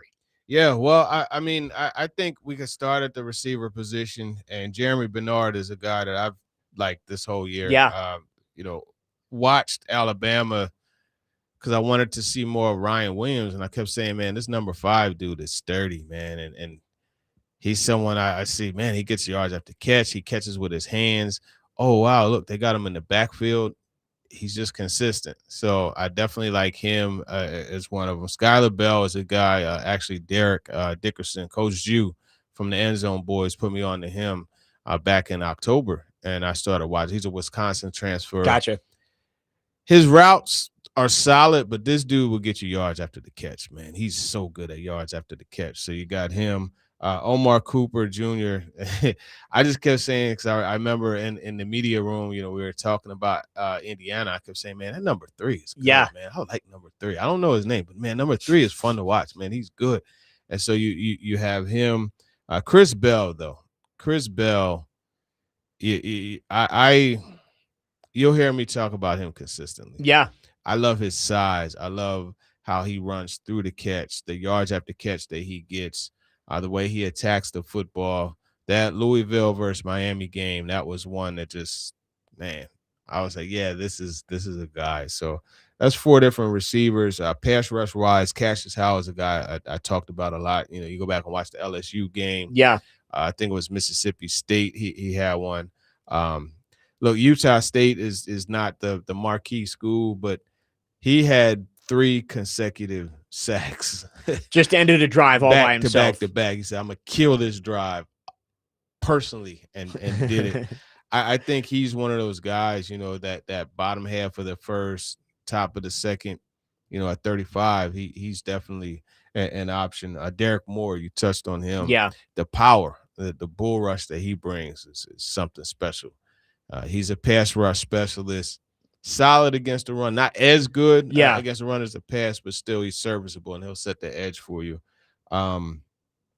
Corner wise, Ephesians Prysuck is a guy that I like tall corners that can move, and guys that could cover slants and use their length. And I like his footwork to be that size, 6'3". He was a guy that was impressive at the Senior Bowl too. So that's one. Rasul Faison, you talk about Senior Bowl guys. He's a guy that got to South Carolina and didn't get to play as much as he wanted to because of some of the legislation and stuff, getting the pass to be able to get another year. He's older, but contact balance is the thing with me. He's a guy that he'll take the biggest of hits and he bounces. It's very much, he runs a lot like Alvin Kamara. Probably not the pass catcher that Kamara is, but he runs a lot like him. So you have that. A few other guys just to get at some of the other positions. Peter Woods, man, that's Jeffrey Simmons. I love the inside-outside that he brings. His hands are really good. Yeah. He's powerful. Lee Hunter is just a colorful, big guy that clogs up the middle. A lot of that defense, when you watch the Texas Tech, it kind of started with him. Yeah, David Bailey is the marquee player, but it started with Lee Hunter. He's kind of the heart of that defense, and right behind him is Jacob Rodriguez, who he's all over the place, and that guy is just going to make plays and You know, he's not the best athlete or anything like that, but he's just a playmaker. Yeah. So that's another linebacker. But then one of the other, Bryce Betcher, I really like him out of Oregon. And he was so like, he almost got into 2 fights at the Senior Bowl, but I mean, he's a converted safety. He played baseball. Also, he was drafted in baseball. Yeah. And he's just Center fielder. a raw. Yeah. Yeah. How about that? Right. Center fielder turned middle linebacker, Wow. you know. But he's just all over the place, man. And he's one of those guys that always arrives at the football first. Those are some of the guys that I like. But if I had to pick one prospect that's my favorite out of all of those, it would be tough. But Jeremy Bernard is just a guy that I've liked all year. Closely followed by Cassius Howe. So that's who I wanted to talk about is Jeremy Bernard, because you have literally been on him since like October. That's been a guy that you've said, watch 5 on Alabama. That's a guy the Titans could be looking at in the draft. And I feel like he's kind of fallen a little bit to the wayside. And when you talk about the top wide receiver prospects, right now, Daniel Jeremiah has him 50th in his top 50. I don't know if he would get to 66, but maybe that's a type of guy that if the Titans don't go wide receiver at 35, that's a guy that you're either hoping falls to you, or maybe you try and make a move up to go get him. Yeah, I mean, he is one of those guys you could try to make a move up to get.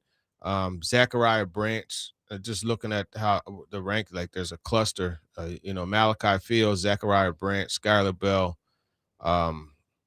Those are right there in that grouping with, wow, that's interesting. They got Chris Bell in that group also. I thought he and Brazel would kind of be at the top of that, but nevertheless, yeah, I mean, look, he's a guy, and the speed isn't bad, 4.48, looking at it, but you're not getting him to be a burner. You're getting him to be that yards after catch. And again, like he's someone, you look at how many times they threw screens to him and how many times they had him run out of the backfield and different things. It tells you right there, like when a team is going to dial up those plays, they believe in his yak ability, his playmaking ability, and that's what he brings to the table. Yeah, and with wide receivers, that's the one thing we've heard about that position is that it's deep this year. And I think a lot of the analysts and experts around the draft say we've got 10 or 11 wide receivers in our top 100. So Bernard is one of those guys that maybe in a typical draft, he would be a top of the 2nd round pick. But because of the depth at that position, maybe he does slip down to the Titans at 66. I would be happy about that. That is one of the names that you've been bringing up consistently, but I just feel like we haven't heard much about over the past couple of weeks. So yeah. I mean, it's kind of died out. Jacoby Lane is another one that I think you got to put in there. Like he had a really good combine and he was productive all year too, working on the outside while Mekhi Lemon worked the inside. Actually, we had DeCarlos Nicholson, corner from USC, on Talking with TD, and he talked about going against those guys. And Malachi Fields was one of the ones that they had a really good matchup. He drew him one-on-one for most of the game and held his own there. But it's just Ted Hurst too. You can't. Deion Burks. I mean, and that's the whole thing. Like, there's so many. To your point about the depth there. You look at Brennan Thompson. You look KC Concepcion at the top part of that second tier of guys. So it's way deep. Elijah Surratt, you want a possession receiver. I mean, we could just keep going on and on and on. Bryce Lance was impressive. You're talking about a body type and ability to run the height, weight, speed. I mean, you look through the list. There's so many guys. And I forgot who tweeted this yesterday. It might have been Louis Riddick. One of the experts on the draft saw a tweet that said, this is a horrible draft or worst draft in 10 years. And I think that the lack of blue chip players is maybe making people think that of like, all right, yeah, there's no elite, surefire, superstar wide receiver or edge rusher. But the depth of this draft is really good. At least from what we're seeing is that most people think, yeah, maybe you're not getting the elite superstar players in the top 10 that you typically would, but you can get starters all the way into the 4th round this year. Yeah. Top end wise, it's not deep, but if you go depth, it definitely, to your point, you could get starters. I mean, you could get a starting receiver right there in the fourth round. Yeah, You at know what I 101. mean? So it's definitely a whole lot of options that you could consider, and even at pass rush. I mean, there's still very good pass rushers that'll be available. To start day 3. 615-737-1025 is the phone number. You can text or call. Our phone line's driven by WilsonCountyHyundai.com. We got more with TD. We'll get into some of the other names that he listed of his guys for this year's draft. Also, March Madness about to tip off between TCU and Ohio State. Jake Lyman, Teron Davenport, Parker Kelly, next man up. 105 the game.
Next man up, 1025 the game.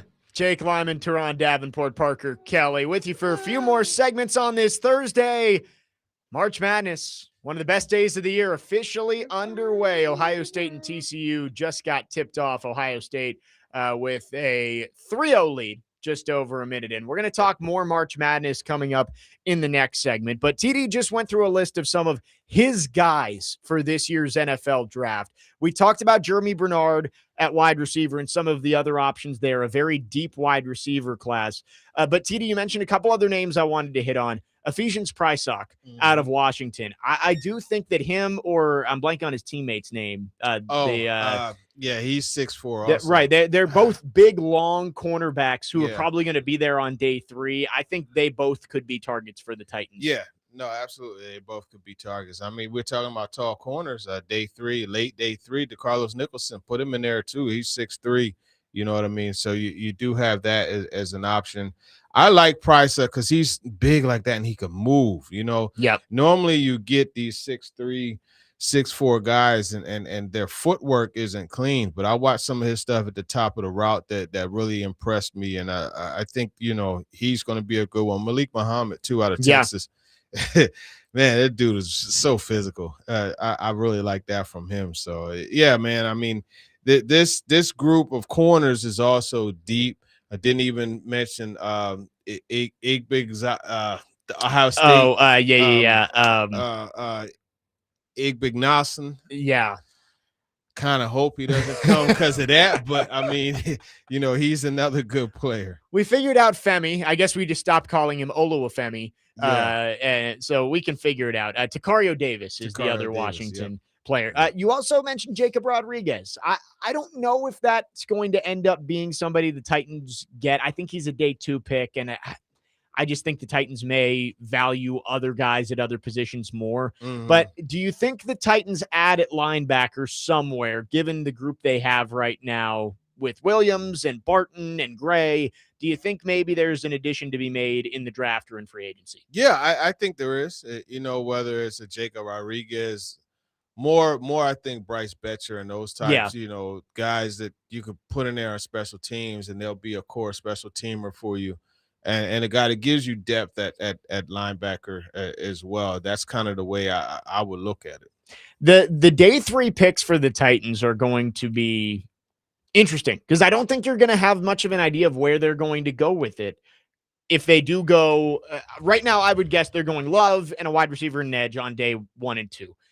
They obviously could go different. We get surprised every year. But I think by day 3, you're going to look at it and you're going to say, they don't have many holes, but they have a lot of depth they need to build up. So I would guess we're going to see some picks in the secondary, maybe a linebacker, maybe some offensive linemen in there. We can get into this too, I guess, since we're on the topic of at tackle. How do you think the Titans feel right now? Is that a spot that they could target later in the draft? You bring in Deculus, who could be the swing tackle, the Ali Udo replacement, but I think you would also like to add a little bit more young blood into that room to develop behind Dan Moore and JC Latham. Yeah, I mean, they could go tackle later. I think this is more going to be focused on playmakers. I think it's going to be more driven to Gotcha. that.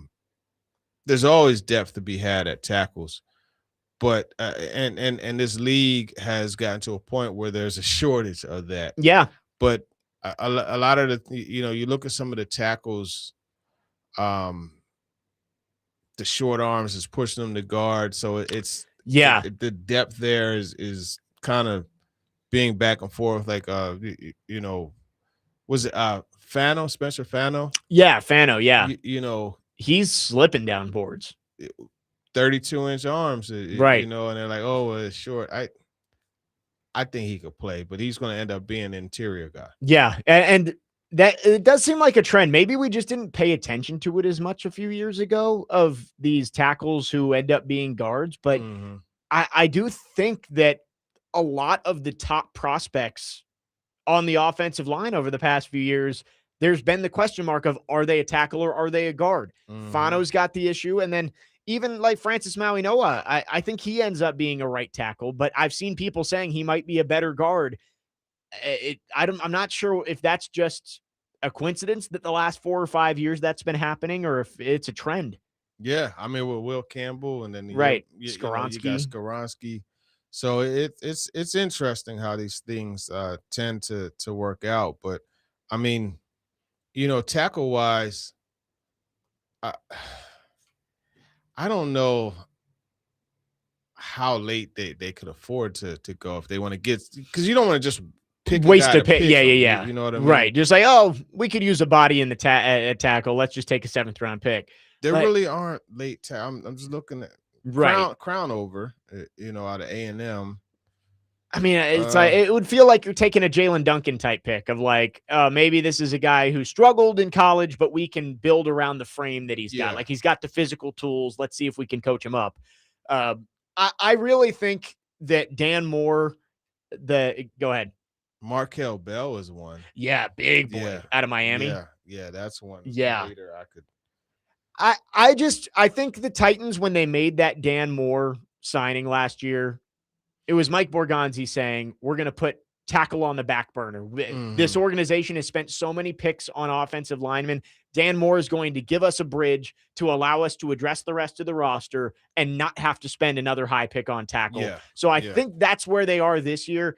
Next year, I think you've got to earmark one of your top couple of picks for a tackle. Yeah, you're probably going to have to. I mean, J.C. Latham seems like he has set himself up to where, okay, that's one of your tackles for years to come.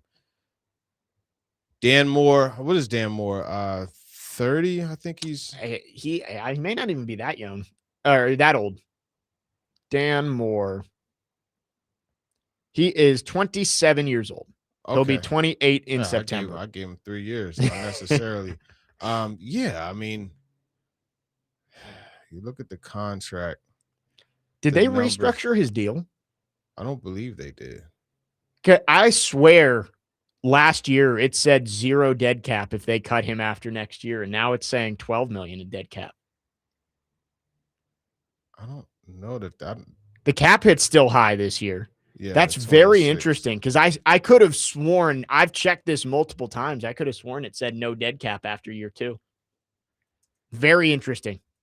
Yeah. We'll have to look into that. But either way, you can get out of the deal after next year. It would save you 10 plus million against the cap if this is correct. But that is weird. I could have sworn I saw that it said that all the guaranteed money was off the books after year 2. Yeah, it doesn't say any restructure, and I don't recall any, but interesting. 615-737-1025 is the phone number. I still think they're going to be looking to get out of that deal after next year. Yeah. Unless he takes a big step this season. And you're going to have to draft another offensive tackle.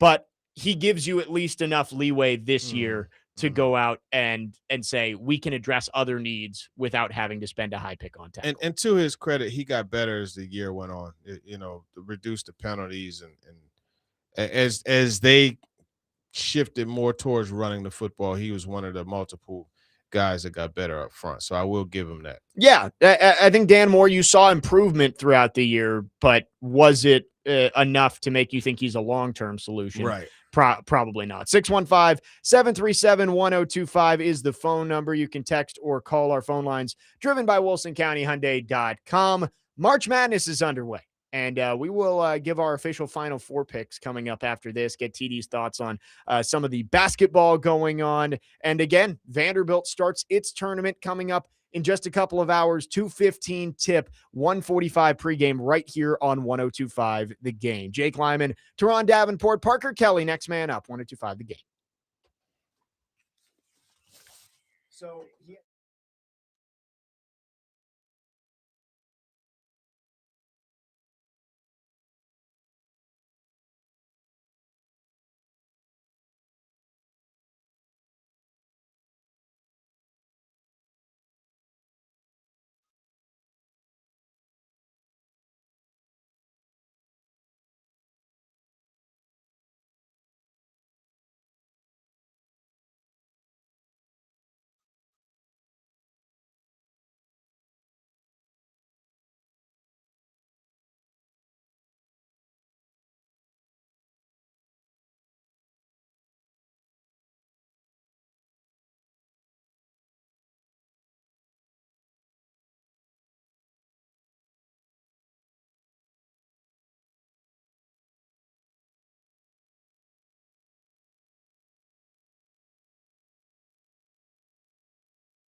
March Madness is officially here. Game 1 of the day is underway.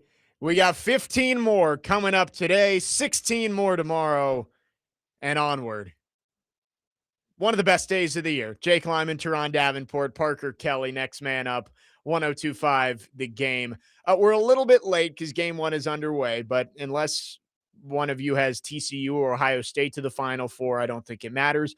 TD, you filled out the bracket just under an hour ago. Who do you got making it to the Final Four and cutting down the nets? All right, so I got UConn, Houston, Virginia, and Arkansas. Houston cutting down. Wow. The nets. Okay, UConn, Houston, Virginia, and Arkansas. So only no one seeds in the Final No Four. one sees Duke. I considered Duke, but I say, you know what, we're gonna go with UConn, man. I feel like they're gonna. It's a tough. That's my bracket Big for them. East bias a little bit. You know what I mean?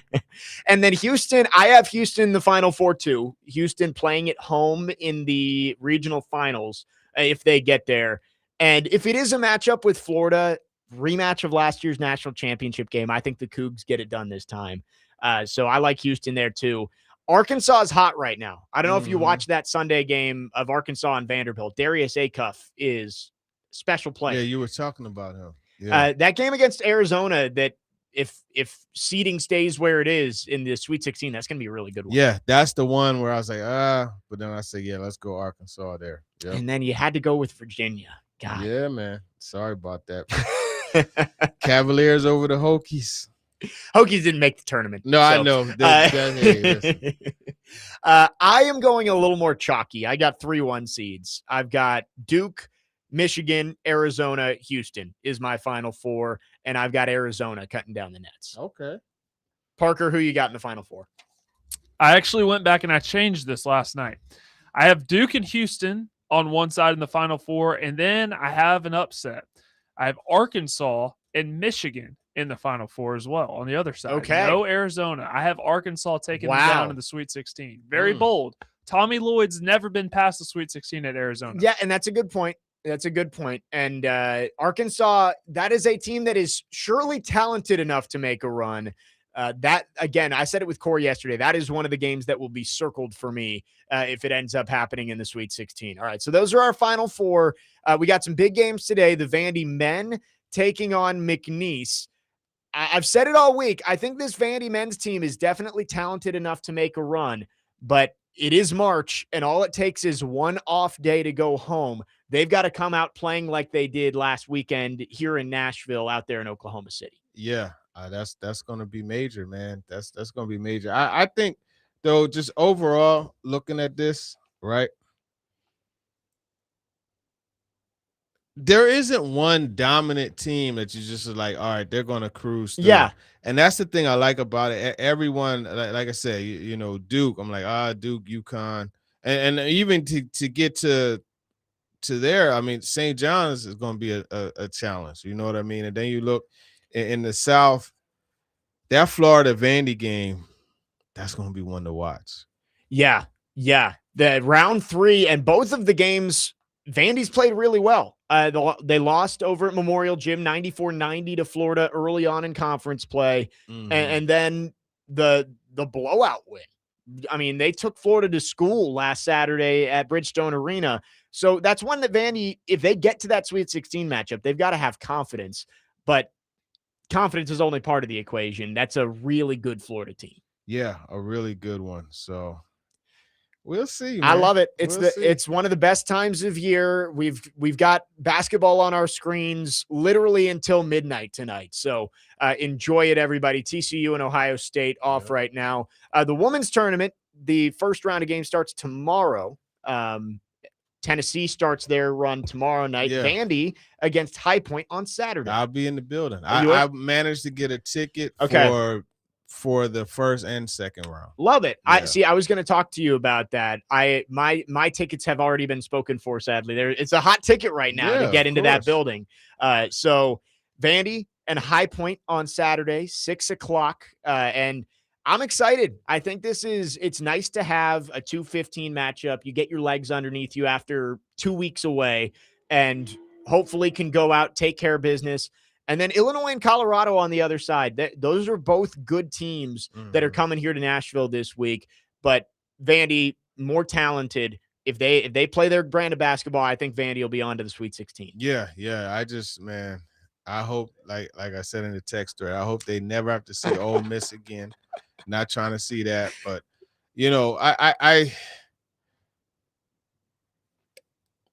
I think they're going to go Sweet 16, but it's just the losses. The 2 to Ole Miss. You got the South Carolina loss. What was it? Georgia that beat them also? Georgia was the kind of outlier there. Lost at South Carolina, at Georgia, and then Ole Miss twice on a neutral site. That's the losses this year.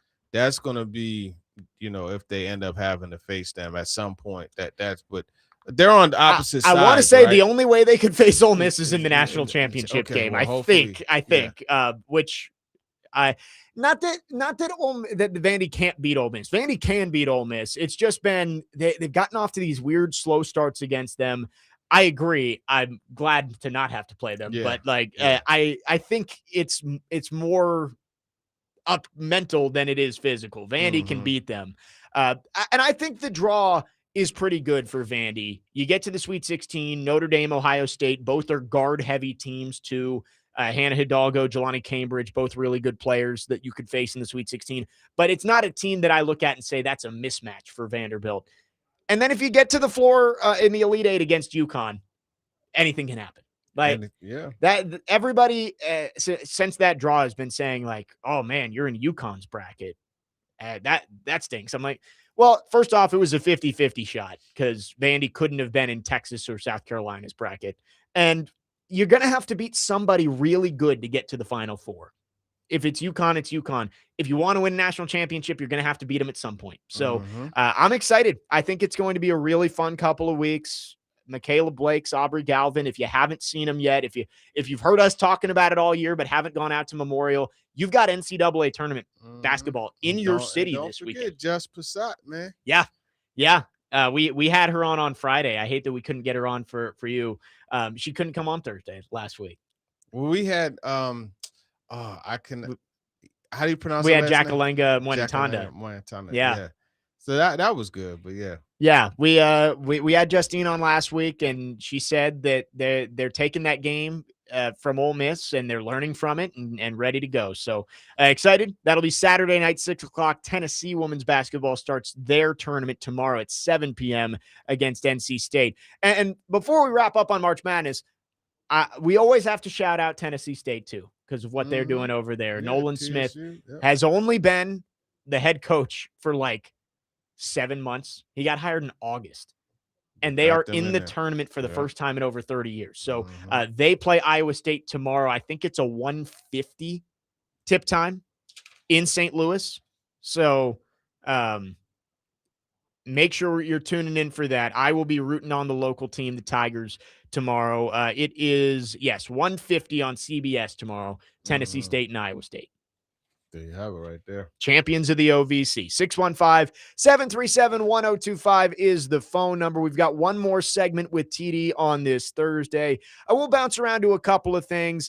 And tomorrow on the show, Max Hers is going to be in from 9 to 10. Big Preds game tonight, taking on Seattle. Back at home for the first time in a couple of weeks. They take on the Kraken, who they are chasing for a wild card spot. So that's a big one. Excited to have Max on the show from 9 to 10 tomorrow. One more segment on this Thursday. Jake Lyman, Teron Davenport, Parker Kelly. Next man up, 102.5 The Game.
Finishing up the show on this Thursday, Jake Lyman, Teron Davenport, Parker Kelly with you. Coming up after us, Nick Frazier and Big Joe are out at Goodnight Nashville, Jelly Rolls Bar on Broadway. They will lead you right up to Vanderbilt pregame coverage here on 102.5 The Game, which starts at 1:45. But we got a couple more minutes with you here.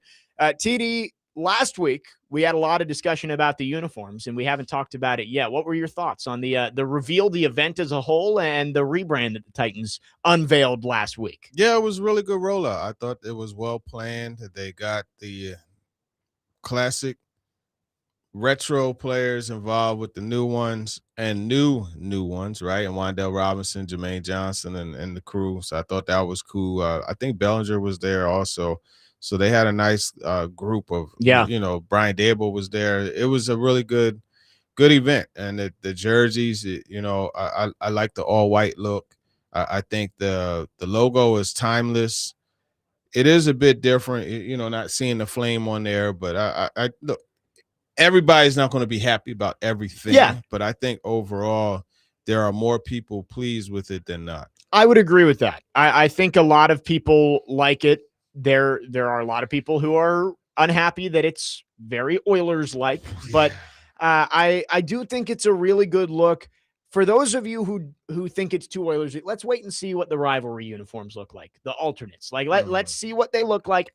If I had to guess, I'm going to guess that they're Navy and they kind of pay homage to the Titans rather than the Oilers colors. Yeah, that's probably the case. And for those who have more recent purchases as far as like with the Navy, the two-tone, etc., man, it's just a retro look now. You know, it's all good. It's still all Titans. It's still the gear that they're still the Titans. That's it. Right. Like that's my thought process too, is everybody saying now I got to go buy completely new gear. No, you don't. But it's still Titans. No one's going to question you for wearing an older Titans jersey. People have been wearing the original Titans jerseys for a long time while the new ones have been out. And it's not like it's the Arizona Coyotes just became the Utah Mammoth. And maybe it feels weird with a brand new team, brand new city to wear the old stuff. It's still the Tennessee Titans. You're fine to wear the old stuff. Yeah, exactly. But I thought it was great. I thought it was good. You mentioned they brought back a lot of the former players. I saw, obviously, Javon Curse was there. I saw Michael Griffin was there. Rackpo. Yep, Rack was there. Casey, Jason McCourty, Mark Mariani. It was a good group. It was a good group. Yeah. Delaney Walker. Yeah, Delaney Walker was back there. Kevin Dyson. They Keith Bullock. They did go all out for it. I know it was different than when they unveiled the old uniforms with the stage on Broadway and all that kind of stuff. But I think it was nice. You got the season ticket holders out there. It was an event for them, and I think they did a nice job with it. Yeah, and it was a good showcase of Nashville Yards. It was really good. That's a cool area. It is a really cool area. Actually, New Year, my lady and I, we went to Fogo. For New earlier New Year. We celebrate New Year at home, but yeah, man, it's a nice area, especially with the weather getting the way it is. You got the nice park area. Yeah, there's adequate parking. You got the two garages, and then across the street you have the one parking lot. So it's a nice setup, man. Yeah, I think they're getting an Ocean Prime there at some point. They are. There's a couple of restaurants that are like close to opening. Yeah, my fiance just started at a gym over there. So really? There's a gym there? there? There's a gym like right down from the Fogo de Chao. Okay, is that where you almost died? Yes, that's I did a HIIT class the other night, and I'm still feeling it 2 days later. But yeah, she just started there, so we walked over there, and it's a great area. So kind of up and coming. But it was great. I enjoyed seeing it. I'm excited to see the uniforms on the field. I mean, you can get a good idea seeing them in all these videos they're putting out and seeing Cam and Jeff wear them out on stage. But we're not really going to get a good feel for them until we see them on the field for that first preseason game. Yeah, so excited to see that. I did mention Preds with a big game tonight over at Bridgestone Arena. And I will implore Nashville to go out and support that team tonight. They are right in this race, got the win on Tuesday in Winnipeg to finish off the road trip. This is kind of a make or break game. You're 2 points back of Seattle. You win tonight. If other things fall your way, you're tied for a playoff spot. But if you lose, that's a big hill to climb with only 14 games to go. Yeah, after that. if you lose, I mean, you got Vingan, Adam Vingan is saying, "Hey, man, mail it in and improve your draft status, man." We're not going to do that, man. We're not going to speak that into existence. Well, it's tough. They are in that murky middle right now where you're on the outside looking in for a playoff spot, but you're also not bad enough that your draft pick's going to be super high. That's kind of where the Preds have lived for a couple of years here. I would like to see them make a run to the playoffs. We got texts yesterday talking about this, saying this team shouldn't just be happy to be there anymore. And I agree. The long-term plan needs to be finding a way to get back to being a cup contender. Yeah. But I think you've got a team, like if you're a fan of this team, sure, your overall thought process can be this team needs a reset, but your team is 2 points out of a playoff spot with 15 games to go. Go root for them to go win and try and get into the playoffs. It's a tough situation because I do get it that this team has never had that reset, that rebuild, but when you're in the heat of it and you're watching the team play, root for them to win. We had this conversation about the Titans last year too. Yeah, you want them to win, man. That's the whole objective, like to win games. I am excited for tonight. Going to be a lot to watch. This will almost certainly be a multi-screen night. Maybe get the quad box going on YouTube TV, maybe even pull out a tablet or a computer. We're going to have basketball all day. We got hockey. The women's basketball first four continues, Virginia and Arizona State tonight. So I'm excited. Are you going to be locked in, TD? I mean, I'm sure you're busy the rest of the day, but you locked in with basketball? Yeah, I'm going to watch. So I have a trip to Protocol, then Tara's training. And after that, I'm going to dial in. You know what, though? I may end up at the Preds game. I may end up why there not? And just kind of track it on my phone, too. So I love it. And, the games are going to be late. So right. I mean? Yeah, there is no shortage of basketball to watch today. So, TD, I will say, enjoy opening day next week. You won't be in with us, but that's going to be fun. Yeah. Mets against Paul Skeens. Yep. Freddie Peralta, Paul Skeens. Dear Lord, if you're listening, I was about to say, please allow Frankie Lindor to play. Yes, new addition tomorrow night, man. This is a good 7-day stretch, man, that we're looking at. I was about to say, I hope Francisco Lindor plays for you, making the trip out there. And it's my favorite player, man. Yeah. Honestly, it's a new look Mets team. The Polar Bear's gone, but you got Juan Soto still. Diaz is gone, but I'm excited. Baseball season is a week away. Yeah. It's a week away. Can't wait. And I hope you have a blast out there. Enjoy the 999 challenge. I'm not doing that. Parker, would you do the 999 if you went out to an MLB ballpark and they offered it like that? Probably not. I think I'd it be depends on the interested price. just like doing just like the hot dog part of it because I'm not a huge beer drinker. 9 but hot dogs is a lot. Yeah. I think I could do it, like if I really put my mind to it. Yeah, but it would be more about just the challenge of being able to do it more than actually wanting to do it. But yeah, if you're doing that, it's just because of the challenge. Like you're not doing I can, it. Like, I who can wants to eat. 8 hot dogs? Like I can eat, but like I also want to waste my calories on something I prefer rather than a hot dog. Like a hot dog at a baseball game, though, there's really no beating. Right. That, so. No. Well, they have also introduced a tomahawk steak. They have that there in the Piazza Club, which I do have access to. There you go. Yeah. The ballpark food continues to evolve. It evolves. I tell you, I was considering because I have a 9:55 flight back. Yeah. Same night. I was considering going to Peter Luger's Steakhouse. Oh, but they have this. We don't have enough time to talk about it, but it's one of the best steaks in the country. I've never had it, and I've wanted to go there since I was a kid in 1988 and just haven't. So I may do that. At some point, I'm sure you're making plenty of trips up there. So excited for baseball season, TD. Enjoy your weekend and enjoy opening day. Thank you. Appreciate it, man. That'll do it for us tomorrow. Max Hers with us from 9 to 10. Chasing Big Joe coming up next. You're on 102.5 The Game.